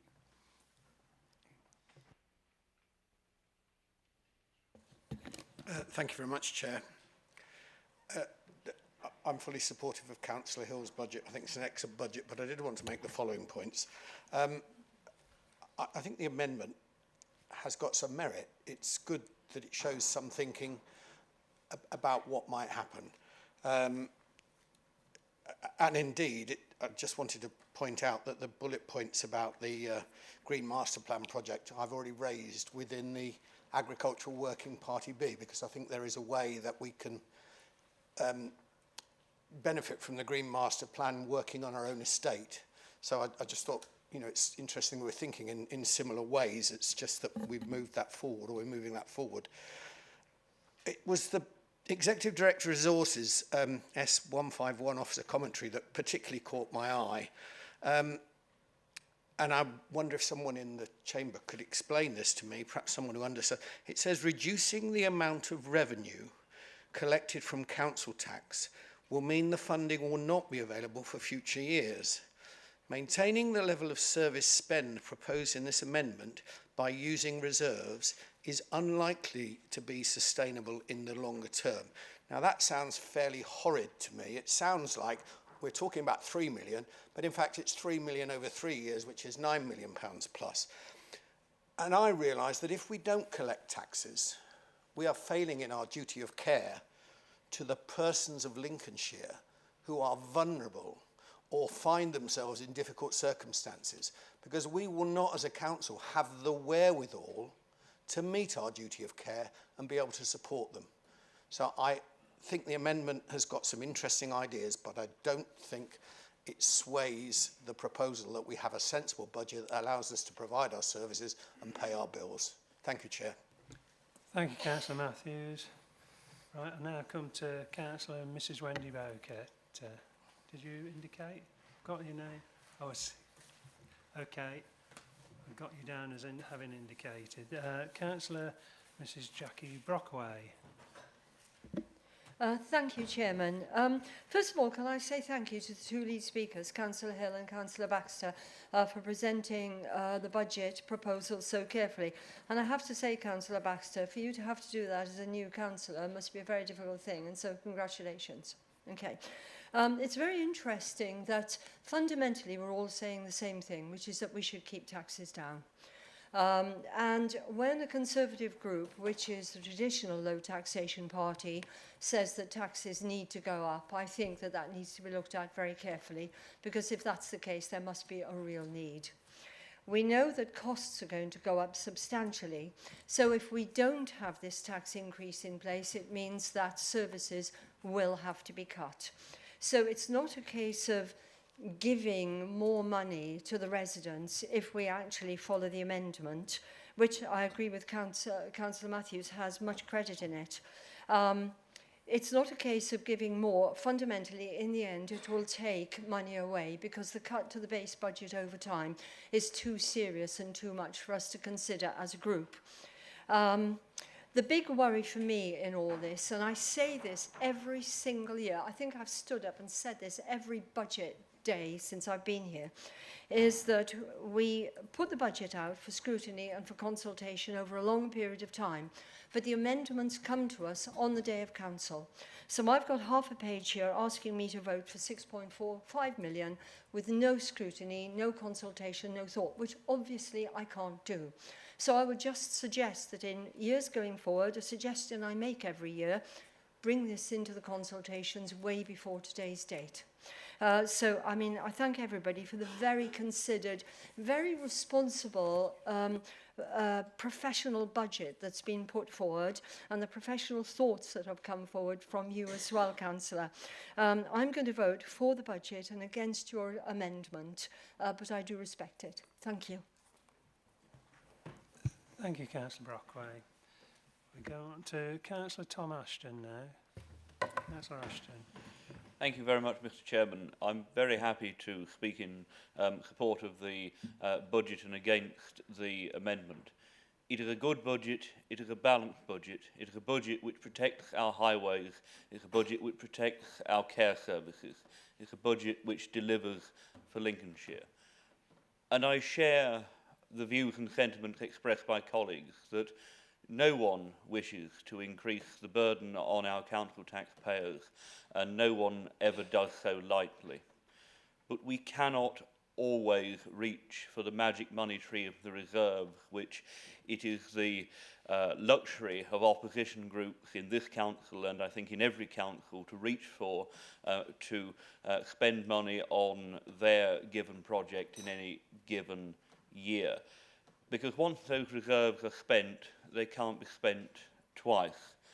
And if we forego an increase in our baseline budget this year, then it's not a one-off foregoing, it's a foregoing in this year and every year going forward. And effectively, that snowballs. And representing, as I do, quite an extensive rural division, I wouldn't want to explain to my residents or my parish councils that we are taking a significant cut in our highways budget, because that would come back, it would certainly come back to bite me, and it would certainly come back to bite those residents. So I think this is absolutely the right thing to do, absolutely the responsible thing to do. And I think it speaks volume to the sound financial management of this council, that we continue to look after our roads, we continue to look after our old and our vulnerable, and that we continue to balance our budget year on year and deliver the services that we do here for substantially less than equivalent neighbouring authorities achieve. Thank you very much, Mr. Chairman. Thank you, Councillor Ashton. Now move on to Councillor Tom Smith, who wishes to speak. Councillor Smith. Thank you very much, Chairman. 2 points. Firstly, to Councillor Lee, I'm acutely aware of the struggles that people on the living wage have, because I have immediate family that are on that and in that situation, and I work with people who are on benefits who struggle. But ultimately, as previous colleagues have said, it's not something we wish to do by choice. It's something we have to do, which is put council tax up, because we, as Councillor Tom Ashton has just alluded to, I am in a very rural division, and my parish councils and residents would soon be after me going, why isn't this pothole been fixed, Councillor Smith? And then I'd have to explain, because we decided not to fill the hole that central government decided to leave us. I acutely appreciate what Councillor Baxter said about government and the whole. I have been lobbying, I know our MPs have, and will continue to do, and that's all we can do. But one thing I would say, it's very interesting he quotes overview and scrutiny, because the January agenda makes very clear at point 116, and I'll quote, if I may, Chairman, appendix, let me find it. As new information on our future funding is received, currently in 2022-23, the budget is balanced. However, in 23-24, there is a budget shortfall of 9 million .35. In 24-25, there is a budget shortfall of 6.48 million, and in 25-26, a budget shortfall of 6.90 million. So if we don't have these reserves now, yes, the fairer funding review is inbound and is due. We have no guarantee what that's going to do. We have no guarantee what we will need those reserves for in future years, and if government in our campaign for highways are successful and other areas, we absolutely, unfortunately, have to raise taxes. It's not something I want to do, it's something we have to do, because those reserves are going to be needed in future years. That much is clear to me from that document there. Thank you very much, Chairman, and I will be supporting the budget. Thank you, Councillor Smith. Councillor Mrs Overton, please. Thank you, Chairman. Thank you. I am pleased to see a lot of the things that we would have liked to see in the current budget, and I think it does have a lot of merit. However, there is more that could be done, and that's where we're coming from.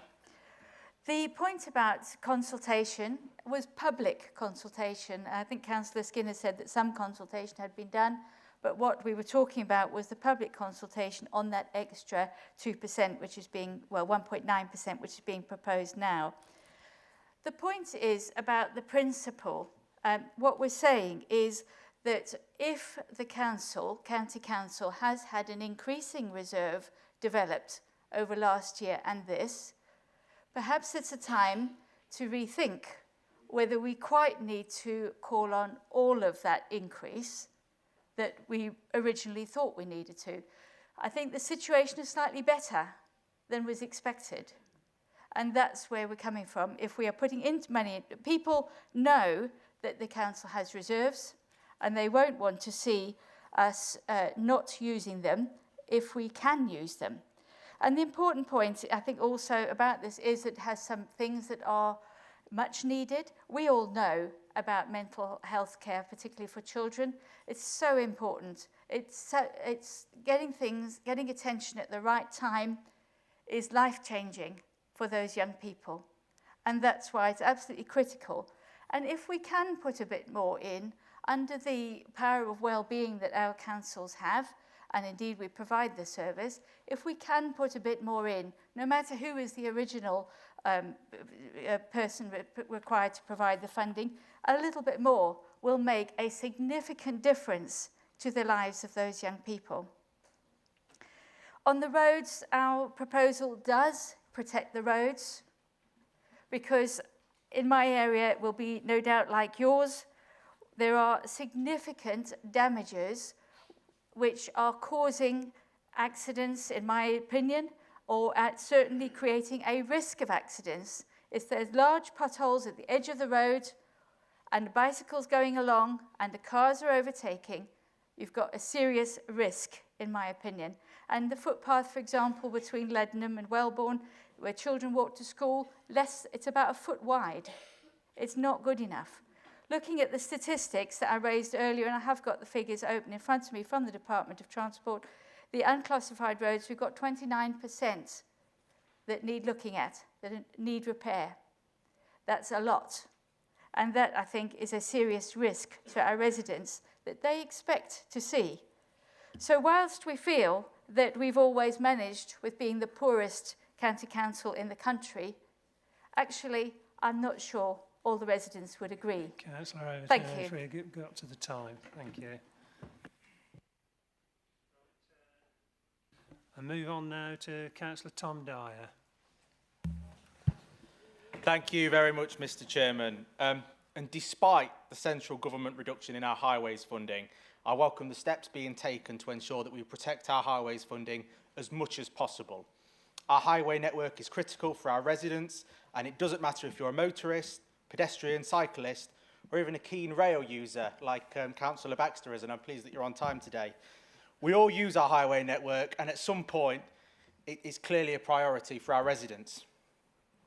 In respect to the Socialist Group's amendments, firstly, I believe there is a typo in one of your amendments, and CAMS, it's spelt C-A-M-H-S, not C-A-H-M-S as proposed, but I assume that's an oversight and not an intentional typo, Mr. Chairman.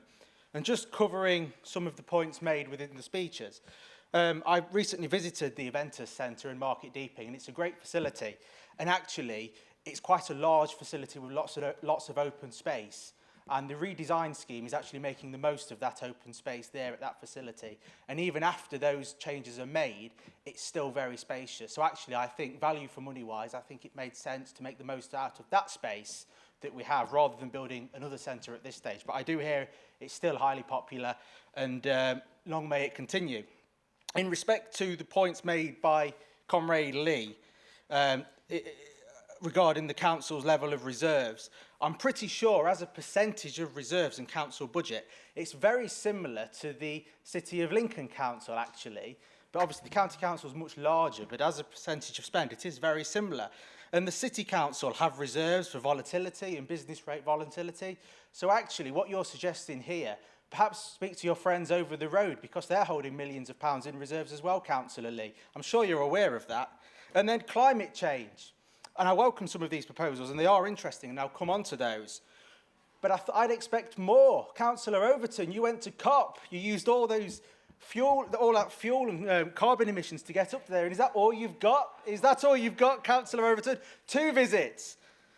But as a county council, we're also investing in green renewable schemes. I note there's something here about solar panels, and there's the Salix revolving scheme that has funded improvements to council climate initiatives over recent years. And just in respect to the point on the car park solar panels, I believe that's something that Nottingham City Council have recently trialled at the Harvey Haddon Centre.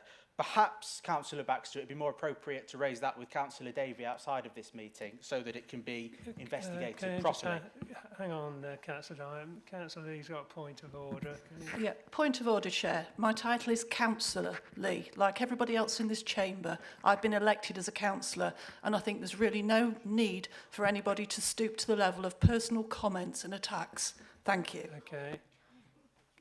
Councillor Dyer. Thank you very much, Mr. Chairman, and I think she's bought me an extra few seconds. I will be supporting this Conservative budget this morning. It's a fantastic budget, and you need to do better next year. Yeah, and just for clarity, Councillor Dyer, the amendment was moved on behalf of the Shadow Executive, no other title. I've got Councillor Whittington, who's reserved his right to speak, so I'm coming back if you want to exercise that right, Councillor Whittington. Yeah. Yes, thank you very much indeed, Mr. Chairman. Obviously, I'm going to be supporting the Conservative budget and not supporting the Shadow Executive amendment. As Councillor Hill said in his speech, covered everything that the County Council is doing, all the plans that we're doing in a whole variety of areas. And Councillor Hill also referred to the level of uncertainty nationally that we face. regarding our finances, you know, we're still only being able to set a one-year budget. There's still clarity is going to be needed over fairer funding going forward, what levelling up actually means. Still unsure around how business rates retention is going to work. There's a whole lot of stuff there. Which is one reason why we do keep reserves, especially the financial volatility reserve, which I'll return to later. In addition, of course, we've still got all the potential funding reforms around adult social care, and I don't think the full financial impact of those is probably understood at the moment by councils. I mean, one thing we do know, potentially, is that we may have to increase the number of financial assessments we do per year from 10,000 to 20,000. That's going to be a big cost pressure coming down the line to this council. So I want to address some of the points that other councillors have made. Councillor Smith made a very, very good point when we talked about the potential budget gaps in future years. Just over £22 million. Now, at the moment, the only source of funding we've got from that is the financial volatility reserve over time. Now, potentially, that could take half of our 44 million financial volatility reserve. And the majority of that is caused by the gap going forward in our highways funding. So I want to address, first of all, why we're asking for the extra 2%. It brings in £6.4 million a year in council tax. But it doesn't just bring in £6.4 million in council tax this year, it brings it in next year and the year after, because it goes into the recurrent baseline. If we were to accept the Shadow Executive proposed amendment and only accept a 4% increase in council tax, we'd only be able to cover 3.2 million of that. So there'd be a 3.2 million gap in our budget next year, and then it goes into the current baseline. So over the 3 years of the medium-term financial plan, that would be an additional £9.6 million cost pressure, in addition to the £22.6 million cost pressures we've already got. And you can pretty much see that that 44 million financial volatility reserve all of a sudden is taking some pretty big hits. So that is why, reluctantly, and we know that this is going to have a wide impact socially. We know inflation is going up. We know about energy prices. But what does this actually mean to the residents of Grantham? Sorry, I use Grantham, obviously. It's a slight faux pas of Lincolnshire. What's the difference between a 4% increase in council tax and a 5% increase in council tax for the resident? Well, Mr. Chairman, it's 26 pence per week for a Band D property. Now, and an awful lot of the people that the Shadow Executive members are referred to who potentially have got financial difficulties or problems will tend to potentially be in lower council tax bands where that increase will be even less. So that's just the context about this and why we have to do it, to protect the highways budget and to protect our baseline level of funding going forward, because otherwise potentially it has to be reserved to fund that. In terms of this year's underspend, the £7.3 million, that equates, Mr. Chairman, to 1.14% of our annual budget. Or, again, to make it relevant to people, it's 5 days' worth of this council's expenditure. So, any organisation setting a budget at the start of a year and coming in within just over 1% of its budget at the end of the year is an incredible achievement. And actually, it's accepted practice in this council that the 1% of any underspends in any year do get rolled forward into service budgets for the following year. So the majority of this underspend this year will be rolled forward into service budgets next year. So I think that's really, really important. In terms of other elements of the proposed Shadow Executive Amendment, Councillor Bradwell has already admirably dealt with the issue around CAMS. We can't, you know, it's not our budget. It's the funding comes from health. All we can do is to apply pressure and talk with health to try to get funding for that. So I would suggest the Shadow Executive, you know, speak to the Lincolnshire CCG and put pressure on them to support what the work that Councillor Bradwell is doing. Then moving on to some of the Green Master Plan ideas. And this is where I think Councillor Brockway made some excellent points. We're being asked here, you know, we've got figures here for, you know, stuff that people want to do, you know, 1.5 for cycling and £300,000 for solar on car parks. And where's the needs analysis for this? Where's the options appraisals? Where's the business cases? Where's any justification for these actually coming from? These just appear, Mr. Chairman, to be numbers plucked out of the air, as they always are by the opposition and by the Shadow Executive. There's no thought behind it. It's just trying to score, make a political statement. Mr. Chairman, I would recommend that everybody supports the Conservative budget and reject the Shadow Executive amendment. Thank you, Mr. Chairman. Thank you, Councillor Whittington. Councillor Baxter, you've got a point of order or something? Thank you. Yes, a point of order that these numbers are not plucked out of the air. These come from either existing proposals that have come from the County Council or have been prepared by officers. Point of Thank you. information, that is. Point of information, yeah, thank you.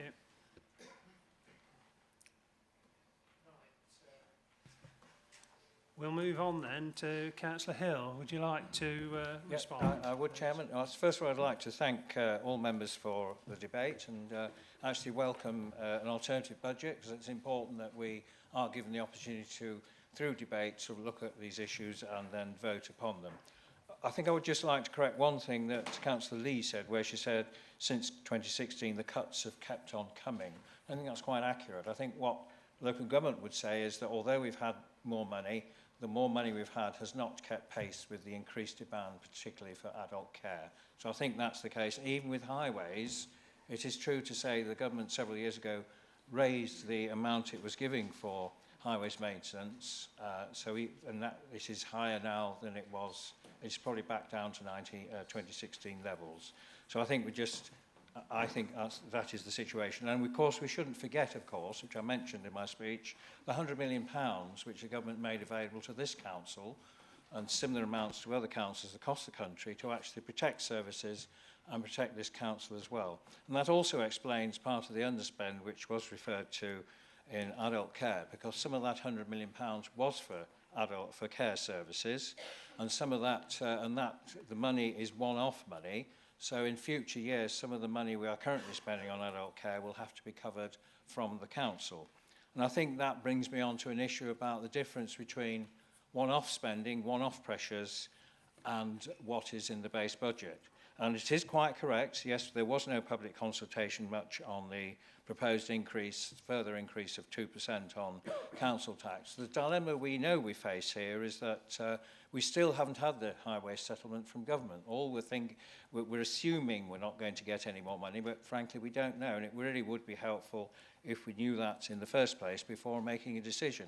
So all we can do at this stage is make a decision on that, and to remind members, the extra 2 or 3%, because we could go to 6% if we wanted, that is a one-off flexibility we have. So if we don't take it this year, we lose it forever. Of course, in future years, we still have the flexibility to raise or lower or not take an increase in council tax, or lower it indeed if suddenly we find that we are in a much better place than we thought we were. And I think the councillors have raised the issue about, to hear some of the rhetoric from across the way, you'd think they were proposing a zero increase in council tax. No, it's 1% less, which has been said by Councillor Whittington, is £14 a year for a Band D, or the figures he quoted. So let's get not too excited, and this council has always made sure that we keep council tax as low as possible. We froze it for 4 years, when certainly for the later years many other councils didn't, and that's why we are one of the lowest in the country. We are using reserves this year, so don't go away with the impression that we're not using reserves. Yes, we are, and that was part of my speech as well. And we don't know, we probably need to find other reserves as well. So I think the other thing is, in terms of how we move forward, I think we've just got to make sure that we have this regular debate, don't we, every year, where, you know, there's always a debate about the level of reserves, which I welcome, actually, because it is something we should actually look at and justify. But I would point out that there is a difference between living from hand to mouth, and some councils do that across the country, and they are now having to make very difficult decisions about what to do and what to cut, We're not in that position. And if we don't have some flexibility of reserves, and you've seen the advice from the Section 151 officer there after the amendment to the budget, if we don't have a reasonable level of reserves, and I think you've got to remember, as Councillor Whitting said, we are a big organisation, so although these figures sound big in terms of how much they really are in terms of day-to-day spending, they're not a lot. Last year, for example, if it had been hand to mouth, which, you know, we have this debate every year, there would be no extra support for businesses. There would be no support for putting more money into highways. So I'm not going to apologise for having some reserves. We do, an underspend of 1% is not unreasonable. I think anybody who says it wasn't. And I'd rather be here explaining an underspend than having to explain why we've got massive black holes to fill and doing that. And all I would say, across the country, I'm not aware of any other upper tier council which delivers social care responsibilities is not going to take the maximum it can take. The government, because it hasn't resolved the funding of adult social care, is actually telling councils that they should raise the council tax to fund that. We have this particular problem with highways funding, which we don't know the answer to, so we've come up with a balanced proposal, and we will still remain well at the bottom of the council tax league table in how much we charge our residents. And as been previously talked about, there are already in place reliefs for people on low incomes, and the government has announced this £150 for the A to B, A to D bands, which will mean, even with the increases, A to D properties will have a lower council tax level this year than they had the next year than they will have this year, which I think we should remember. And of course, I come back to the point, in future years, if things look better, we have the option of doing what we like with council tax. So I think that flexibility remains there with us in the future. But the bottom line is that, certainly with adult care and the highways funding, if we want to keep up that highways funding, we've got to do it in a responsible way, which doesn't leave us too close to the wire for the uncertainty which happens in the future. And let's hope next year, when the government announces its 2 or 3 year settlement, we have more certainty, so we're not sort of second guessing at the moment. So I respect the amendment that has come forward, but I think my advice is that we stick with the proposals on the table, and we make sure we can keep the highways funding up, and B, we make sure we are not threatening services because we won't be able to fund them in future. Thank you. Thank you, Councillor Hill. Right, I'll now move forward to a recorded vote. We have to, by statute, have a recorded vote on the budget. So I'll hand over to Debbie to take that recorded vote. Thank you very much, Mr. Chairman. So we're now voting on the amendment. I will read out the name of each member, and would those voting for the amendment say yes, those voting against the amendment say no, and those abstaining say abstain, please. Councillor Allen. No. Councillor Ashley Morris. No. Councillor Ashton. Against. Councillor Austin. No. Councillor Baxter. Yes. Councillor Blackburn. No. Councillor Bowles. Yes. Councillor Boquet. No. Councillor Bradwell OBE.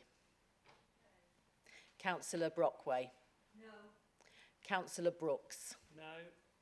Councillor Bunny. Yes. Councillor Boutroyd. Against. Councillor Carrington. No. Councillor Corey. No. Councillor Kev Clark. Yes. Councillor Michael Clark. No. Councillor Nicola Clark. No. Councillor Cleaver. Yes. Councillor Cook. Councillor Davey. Councillor Davies. Against. Councillor Dyer. No. Councillor Fleetwood. No. Councillor Gibson. Yes. Councillor Gray. No. Councillor Griggs. No. Councillor Higgs. No. Councillor Hall. No. Councillor Hill, OBE. No. Councillor Kendrick. No. Councillor Key. No.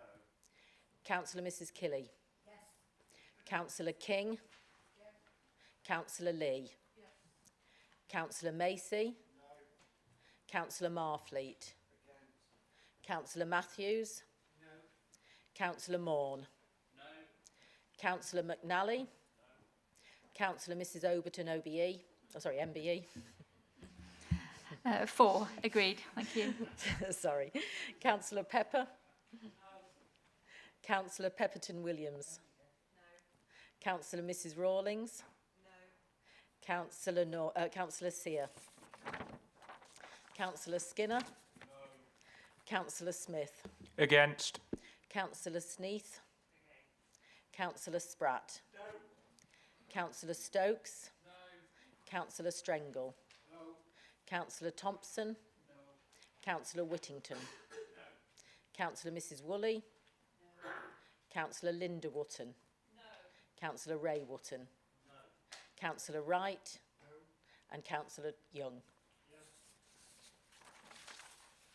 Yes. Thank you, Debbie. Can we have the numbers, please, on that?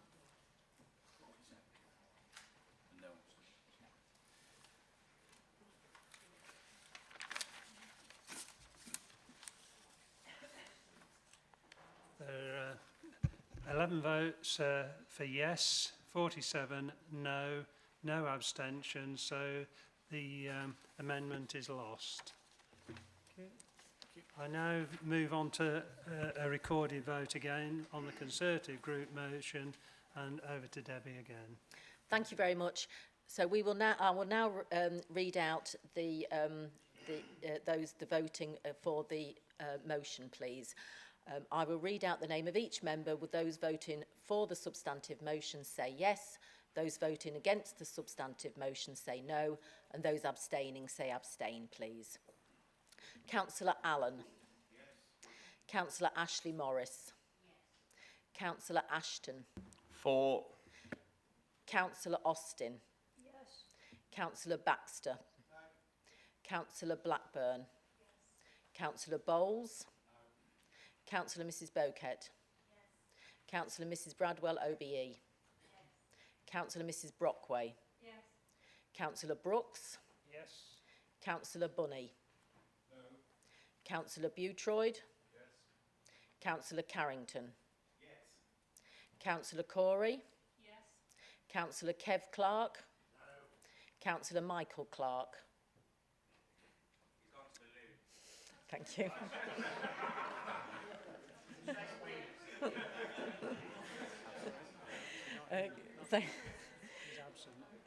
Councillor Nicola Clark? Councillor Cleaver? No. Councillor Cook? Councillor Davey? Yes. Councillor Davies? Councillor Dyer? Yes. Councillor Fleetwood? Yes. Councillor Gibson? No. Councillor Gray? Yes. Councillor Griggs? Yes. Councillor Higgs? Yes. Councillor Hall? Yes. Councillor Hill, OBE? Yes. Councillor Kendrick? Yes. Councillor Key? Yes. Councillor Mrs Killy? Councillor King? No. Councillor Lee? No. Councillor Macy? Yes. Councillor Marfleet? Councillor Matthews? Yes. Councillor Morn? Yes. Councillor McNally? Yes. Councillor Mrs Overton, MBE? No. Councillor Pepper? Yes. Councillor Mrs Rawlins? Yes. Councillor Perrotton Williams? Yes. Councillor Sear? And if I just go back to Councillor Michael Clark. Councillor Skinner? Yes. Councillor Smith? 4. Councillor Sneath? 4. Councillor Spratt? Yes. Councillor Stokes? Yes. Councillor Strengle? Yes. Councillor Thompson? Yes. Councillor Whittington? Yes. Councillor Mrs Woolley? Yes. Councillor Linda Wotton? Yes. Councillor Ray Wotton? Yes. Councillor Wright? Yes. And Councillor Young? No. Thank you. Thank you, Debbie. And just one thing there, I should have said, of course, said a recorded vote on the substantive motion. It's not a Conservative group motion. The results of that vote are the 47 for or yes, 11 against and no abstentions. So that is carried. This substantive motion is carried. Thank you all. With that, I'll move on to the next item on the agenda, which is the local transport plan. When I get my place. Yeah. Local I would like to ask Councillor Davies, please, to move the report. Thank you. Slightly concerned we may have just lost our majority there, Mr. Chairman, so I'm not entirely sure. But having read the report cover to cover, I'm not sure what colleagues find so offensive about it, but clearly it's not enjoying the support I hoped it would. Look, joking aside, this is a document that's been around the circuit through various board scrutinies for some months now. I think it's a great piece of work. I want to pay tribute to the team that have delivered it. I think for the first time we've taken an approach that identifies core themes around not only the car, which of course the car and the lorry, the truck and tarmac are central to Lincolnshire's transport network, but also public transport, about EV, about walking and about cycling. And I think there are opportunities to do things differently. I would point out to members this is a statutory document, last done I think in about 2013, 2014. It's really the kind of the Bible that we tend to go to the Department for Transport and the Treasury to hit them round the head with as justification for a lot of schemes that come out of it. So I will forgive anybody who hasn't read all of the pages and all the appendices. It's a key document. But I think what it does do is it sets out a vision for us that while acknowledging it, certainly for the short term, short to medium term, the car is king. You know, the government has already said by 2030 it's going to be banning petrol and diesel cars, so we need to be looking at different approaches. So we need to be looking at better use of public transport, better use of alternative fuels such as hydrogen and electricity, but also how can we encourage people, where appropriate, and I know at times that's controversial, to get out of their car and walk and cycle more. I'm guilty of it, driving far too much when there are other options, but we've got to make those options approachable and feasible, and I think this is what this document aims to deliver. So I open it up to the debate, but I'm very pleased to be proposing this document marked in Appendix A, I think, as a statutory transport document. Thank you, Councillor Davies. Councillor Perrotton-Williams, I understand you're going to second. Yes, I'd like to second this proposal, please. Thank Chairman. you. Open that up to debate now.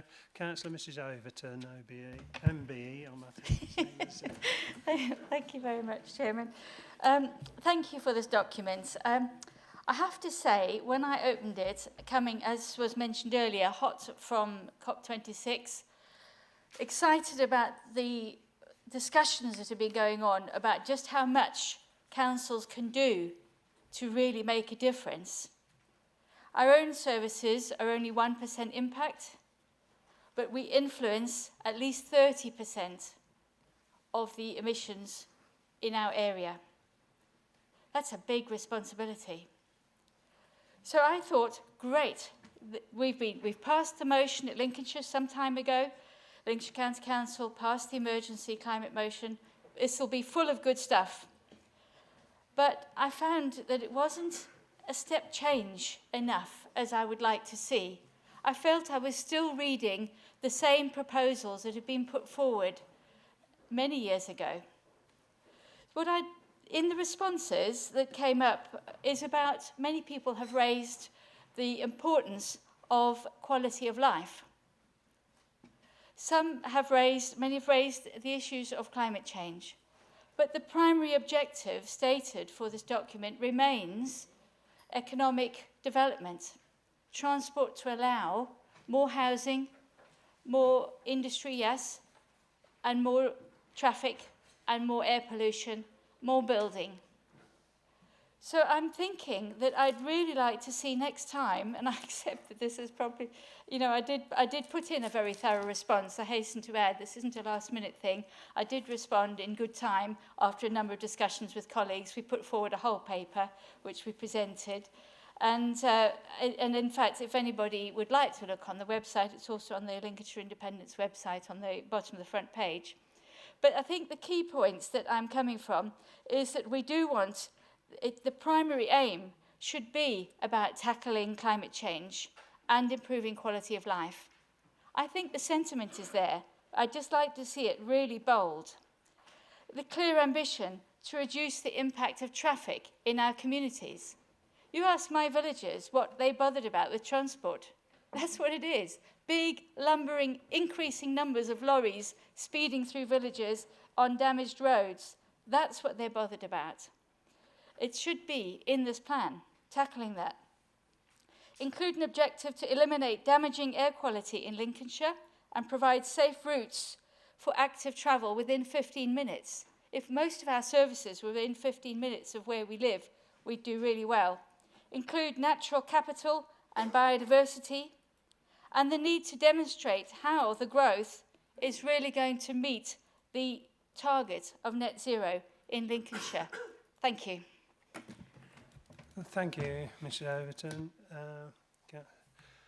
Right, Councillor Tom Smith, I've got a minute. Thank you, Chairman. Councillor Davies missed the one key transport, which was rail, which I know we don't have a lot of in our sort of county area outside of Lincoln. If I can be of any help in my role as member for TFN on the TFN board, be more than happy to work with Councillor Davies because and any of our opposite numbers, as I've had a meeting with officers and one of my opposite numbers at North East Links on this already. I think our key around this is freight and hitting the DF, because unfortunately, because we're sparsely populated, we haven't got the passenger numbers of a Manchester, a Liverpool, of a larger city. But it's very clear we have got the freight and we can use the mix of both to, as you quite eloquently put, hit the DFT firmly around the head. Because at the moment during COVID, if you want to go from, and I'll use one I use quite regularly, which is Barnaby to Doncaster, they're every 2 hours, which from an hour to every 2 hours might not seem like a lot, but actually it's massive because that makes them all the less viable and it makes it all the more unlikely people will use them because you've got to wait around for another hour if you miss your train. So if we can get back to pre-COVID in terms of our services, that would be great. Also, the government at central level really has no justification not to invest in the Midlands and the North, because certainly in the North, for every pound they invest, they get £4.27 or £4.10, something around that figure back. I've never heard such good investment for government investment in infrastructure, certainly in my time as a county councillor or a district councillor for that matter. So if I can be of any assistance and bang the drum any further working with yourself, then please let me know. Thank you. Thank you, Councillor Smith. Councillor Mrs Kill. Thank you, Chairman. Even though I can drive, I sold my car 10 years ago because I lived fairly centrally within Lincoln, and being honest, I didn't particularly like driving. I don't think other cars like me driving either, so I decided to pack it in. So I'm actually reading this, and I think it really reads as a document which is the state of things as they are. I'm particularly reliant now, especially when I go and see my mum on the train service. I think the train service to London has improved. I think the north-south links are really good. Trying to get to Sheffield from Lincoln, which is only, 40-50 miles away, and then across to Manchester, I think I could get to Russia quicker. So the east-west links are really, really poor. On a more local perspective, I think one of the key things is we've got a bit of a vicious circle, really. People cannot or won't use the buses because, as it says in here, there's no nighttime buses, and I only live in Lincoln, and it's really, really difficult after, say, 7 o'clock. Very poor service on a Sunday. And if we improved the reliability, the frequency, I think a lot of the new buses that are now on being serviced are very clean and they're very well looked after. So I think we're moving in the right direction. I think they're still quite expensive. But I think that really, in order for us to reduce our reliance on the car, we do need to provide some sort of, regular bus service. Now, how you do this, if I'm just talking about Lincoln, and actually I've moved house, so I live 3 minutes away now, so I don't need a bus to get here anyway. I think, is it the Call Connect service? Now, I don't know how this operates, but I think that would be a useful thing for the council to actually be given information on. But I just think that, as a rural county, we do face so many challenges in trying to provide a proper public transport network. And I think really we need to have a pilot scheme where we look at a particular area and see how it works. And just to say... I'm sorry, Councillor Kelly, your 3 minutes is up. I've not wasted my time, I've run out of time. No, very good. Thank you. Sorry.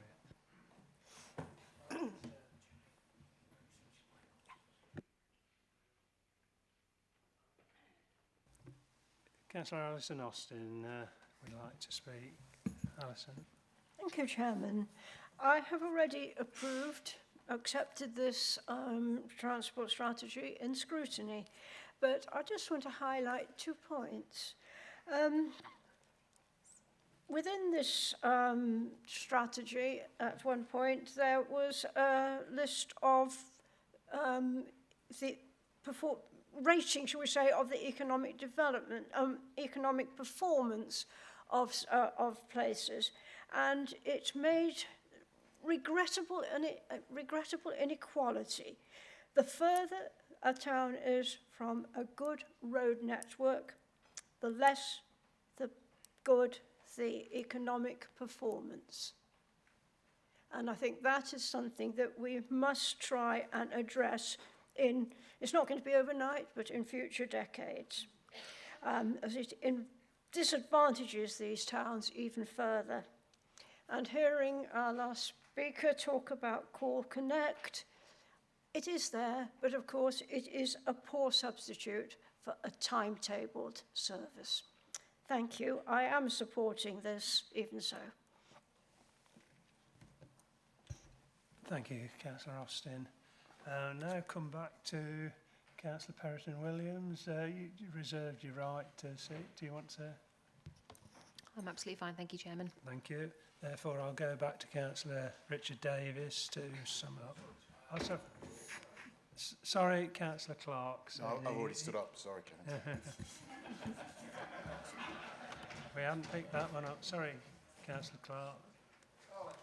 We've got a row here and nobody picked you up. The plan itself is a plan, but the plan is only as good as the actions that come from it. An example of this is in the plan. It says reversing the negative picture covering the bus service. The issue cannot be resolved simply by putting on a bus. The trust of the public has to come back to be built up, if that's possible. There's comments covering the issue in today's papers from the Highways Committee, ranging from price to timetables. However, to see issues firsthand, try using the bus service to attend your next meeting, either day or night, and experience the issues. On another note, I do hope the local transport plan will address issues within Lincoln. The example I'm always giving is people in the south of Lincoln going to Newark to carry out the shopping due to it's quicker than travelling into Lincoln Centre. And who knows, maybe one day the pedestrian crossing outside Sir Peter St Paul's might even get upgraded. Thank you. Thank you, Councillor Clark. I've now got 2 more speakers indicated. Councillor Cleaver. Thank you, Chairman. I'm glad to see this strategy published, I would just like to point out, as a Stamford councillor, all of Stamford's rail services, by fluke of geography, also happen to be Rutland's rail services. The A1, which is effectively the border of Stamford, actually goes through Rutland. It doesn't go through Lincolnshire at all at that point. So all to the, I think, 10 miles to the north of Stamford until it gets into Lincolnshire. So in terms of integrated transport, in terms of being able to improve transport through devolution, Stamford's transport can't be improved unless Rutland is part of any devolution deal. Thank you, Councillor Cleaver. I now move on to Councillor Baxter. Thank you, Chair. I'd like to... Please, Councillor Baxter. Councillor Chairman, please. Sorry, you've got no reason to feel insecure about your manhood. I've got... Hey, that is out of order. I asked to be addressed as Chairman, Councillor Baxter, and that's a perfectly reasonable request. So that's how I'd like to be addressed. You've also got nothing to fear from inclusive language. You can see from the council chamber that more than 2/3 of us are white males, and if we want to challenge that, then when we... Councillor Chairman, point of order. I think you're totally out of order. I've asked to be addressed as Chairman. And if I don't address me as Chairman, you can sit down. If you insist, Chairman. Chairman. That's what I said. Chairman. I don't understand the problem with inclusive language, Chairman, but... Chairman, point of information. Being a new councillor, Councillor Baxter probably won't realise that we added a further point to the 7 Nolan principles, and the 8th one in this council is respect. Thank you. Thank you. Chairman, on that point of order, I would add then that I would like to be treated with respect too. Thank you. Thank you. Will you carry on now? Yes, Chairman. I can address you as comrade or councillor or chairman or whichever you like. No, I'm Chairman. Thank you. Okay. So, my point. Going back to the point at stake, the local transport strategy, obviously it's very long, it's very welcome, it's very, very welcome that it's got so much stuff in it. However, it doesn't solve many of the problems that we face. It's been stated within the comments from the Deepings Neighbourhood Plan Group that there is little, if any, mention of the Deepings and our end of the county. And it's been mentioned, that point has been made by SKDC as well in parts of their comments. But also, when you look at the page 156, on page 156, you can see that unless your journey involves a bus that goes in or out of Lincoln, you can't go anywhere after 7:30. The only other place you can go to is Peterborough from the Deepings. And we need more ambition in terms of pedestrians and cycling as well. As you saw from the Shadow Executive amendment to the budget, we need to be doing lots more. And I welcome the communication I've had from officers about developing walking and cycling strategies, but this, for all the words, doesn't go far enough for me. Thank you. Thank you, Councillor Baxter. Councillor Callum Cook now. Councillor Cook. Thank you, Mr. Chairman. Well, firstly, I'd like to welcome this report, and I would actually like to make some points in terms of what's already happening across the county, and particularly in Stamford, in my own hometown. And that is that we are already working in partnership with the County Council, with local landowners and the District Council on creating that green wheel around the town, creating that cycling and walking strategy for our town. And we've got some incredibly good officers here at the County Council that are already supporting us on those efforts. And I think one of the points we raised in the budget earlier was around mental health. And actually, I welcome this report for the simple fact that, if anything, during the pandemic, a lot of us took that time and opportunity to go outside and to enjoy that fresh air and to get that exercise that was very much needed. So it's very opportune that we're discussing this today. I think, Councillor Smith, you mentioned about rail. Don't forget we have got Grantham. Grantham is one of the main rail interchanges for our area on the East Coast Main Line. And of course, Councillor Cleaver, my colleague from Stamford, has already mentioned Stamford with our direct links through to Birmingham and down to Stansted. I think one of the other points I just wanted to quickly raise, which is covered, is electric charging. I think one of the biggest challenges we have, perhaps not just in my own district or town, but actually probably across the county, is to do with the grid capacity. So I think we all want to see more electric charging points across our county. The problem is we don't have the electrical infrastructure in order to support it.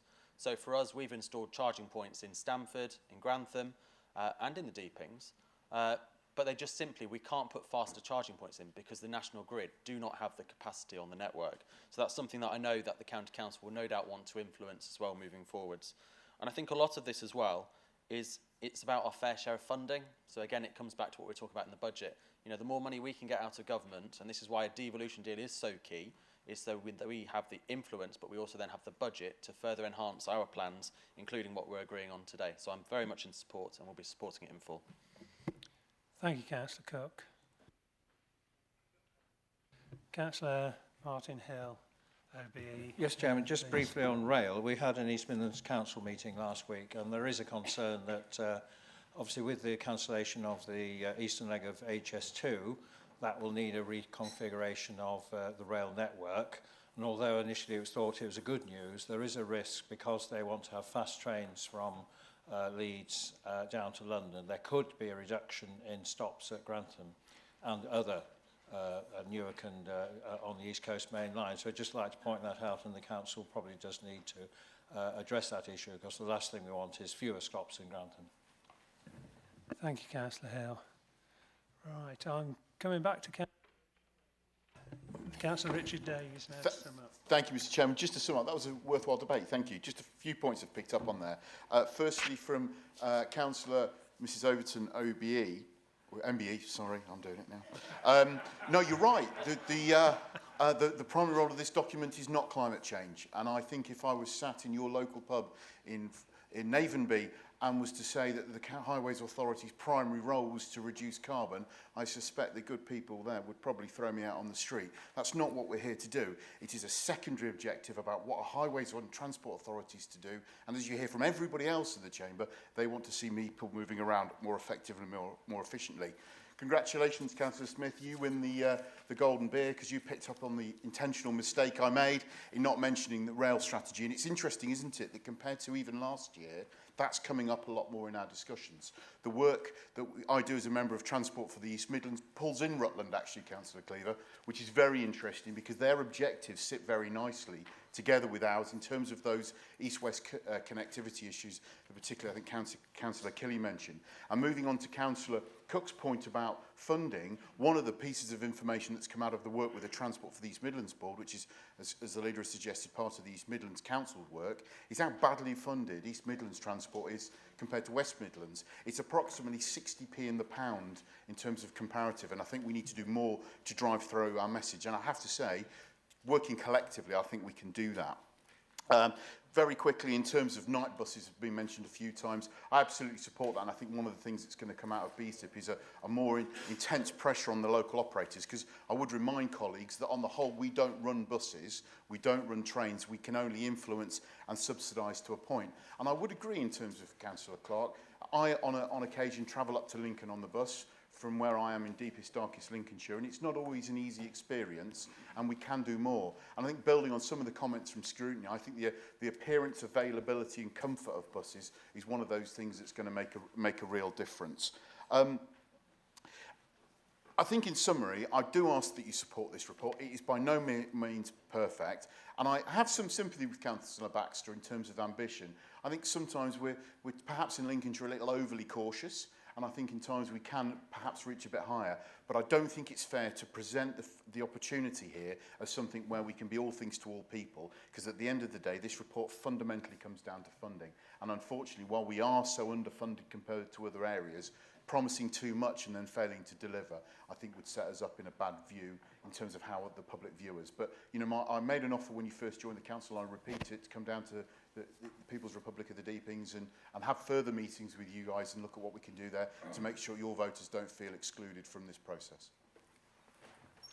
Thank you, Councillor Davies. Right, I'm going to move on to the vote on this now. Could I have all those in favour to please indicate?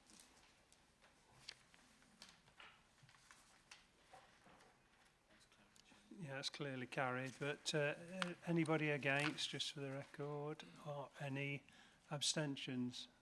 Abstentions, 1. Thank you. Right, we'll move on to the next item on the agenda, which is the pay policy statement, and I'll move over to Councillor Hill to move this. Thank you, Chairman. This is a requirement that we bring this paper to full council once a year, which actually sets out our pay policies of the pay policies of the council. There is a subcommittee, cross-party subcommittee, which met last week. There are no substantive changes or any changes of any substance to it, so it is the same as last year. The only thing I would say, without naming names, we do try very hard to have all committees cross-party, and unfortunately we had no non-Conservative members at this committee, and I just hope, apologies were sent, but they were sent after the meeting. All I would say quite politely is, without naming names, if you can't make certain meetings, if you could make sure that somebody else or you can get there, because I think it's very important that all the meetings we have should be, the formal meetings we have should be cross-party, so there is an alternative view. But there is no substantive change, and the papers are there for you to comment if you so desire, and I move the recommendations, Chairman. Thank you, Councillor Hill. Councillor Mrs Bradwell. I'd like to second that, Mr. Chairman. Thank you. Have I any speakers on this? No, there have been no speakers. I'll move straight to the vote. Would all those in favour of the recommendation please indicate? That's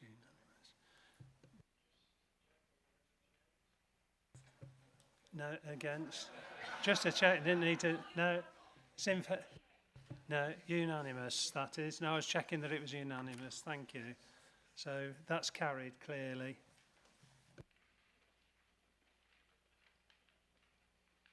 Right, on to item 9 then. That's the Audit Committee Annual Report 2021. And I'll move over now to Councillor Mrs Sue Rawlins to move. Thank you, Mr Chairman.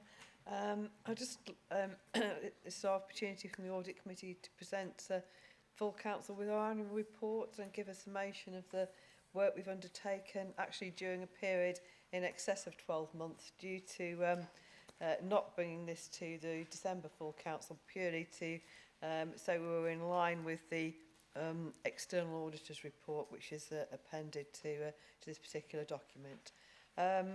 So obviously during the year, as I've alluded to in my forwards, we've looked at the as usual, the internal controls of our organisation, which are key to how efficiently we are run, and we have addressed the smarter working, which has been brought forward because of the situations we experienced in the pandemic, and how we supported the staff from home working.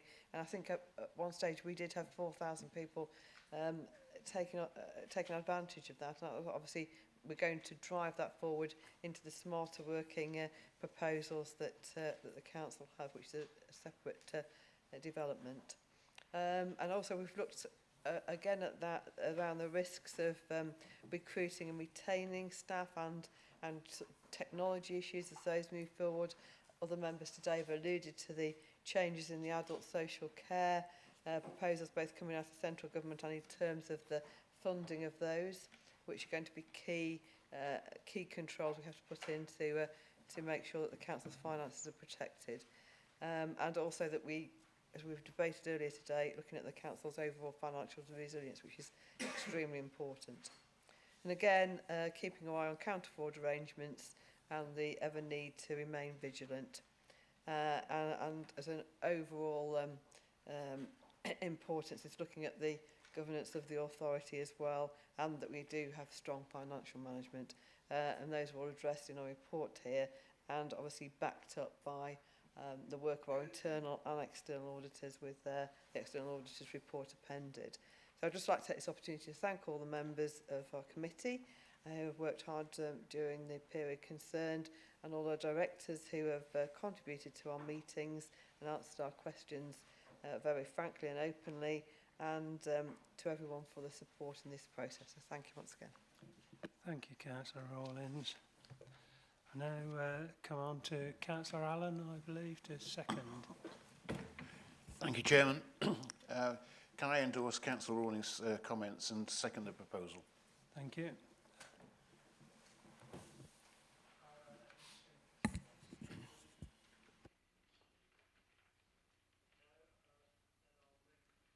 I'll move to the vote. All those in favour?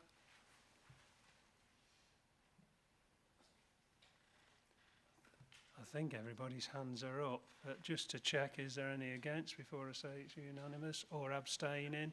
No, that's unanimous then, that's carried unanimously. Thank you. And I move on now to the item 10 on the agenda, opt into the National Scheme for Auditors Appointments, and move to Councillor Hill, OBE, to move. Thank you. I'd like to move proposal. We are required to appoint an external auditor. The recommendations there, and I'll leave the details to Councillor Whittington. Thank you. Thank you, Councillor Hill. Councillor Whittington, I believe you're seconding. Yes, thank you, Mr. Chairman. I'm happy to second this and just provide a little bit of information on the report and why we do this. If you look, members, at the top of page 300, you will see there's three options that we basically have. The first one would be to appoint our own auditor. The second one would be to work jointly with other authorities to appoint an auditor. And the third option is to join this national scheme. The two fundamental issues and problems with the first two proposals is there that it would cost us as an authority considerably more to either appoint an auditor ourselves in terms of the work we'd have to do, and even working collaboratively with a number of other local authorities, it would still be quite costly and quite cost prohibitive, and actually it would then be a very, very difficult procurement process for us, and in many respects we'd be in competition with the national body anyway. So the advantages of taking advantage of the public sector audit appointments scheme is that obviously they are commissioning auditors on a national basis and then appointing them out regionally. It's more cost effective for us to do it. They manage the procurement process for us. And actually then, members, if you then look at the top of page 301, you can see what some of the benefits of opting in to the national scheme are. And there's a number of bullet points there which I won't go into in any great detail because they are available there for members to read themselves. So in conclusion, going with the national scheme with the public sector or the appointments body is the authority's preferred approach.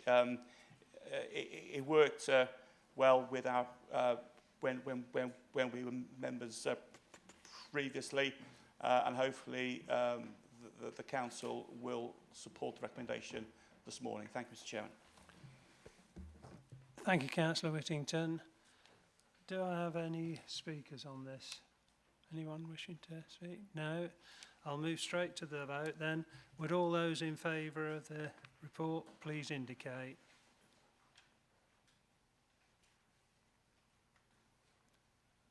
I think that's everybody, but just to check. Any against? Any abstentions? No, that's unanimous. Clearly carried, Chair. Thank you. And so that's the close of business today. I would remind members to collect their posts from the pigeonholes after the meeting. I'd like to thank you all for your help with the meeting and attending today in difficult weather conditions, and I wish you all a safe journey home. And hopefully get home before the storm gets too bad. Thank you.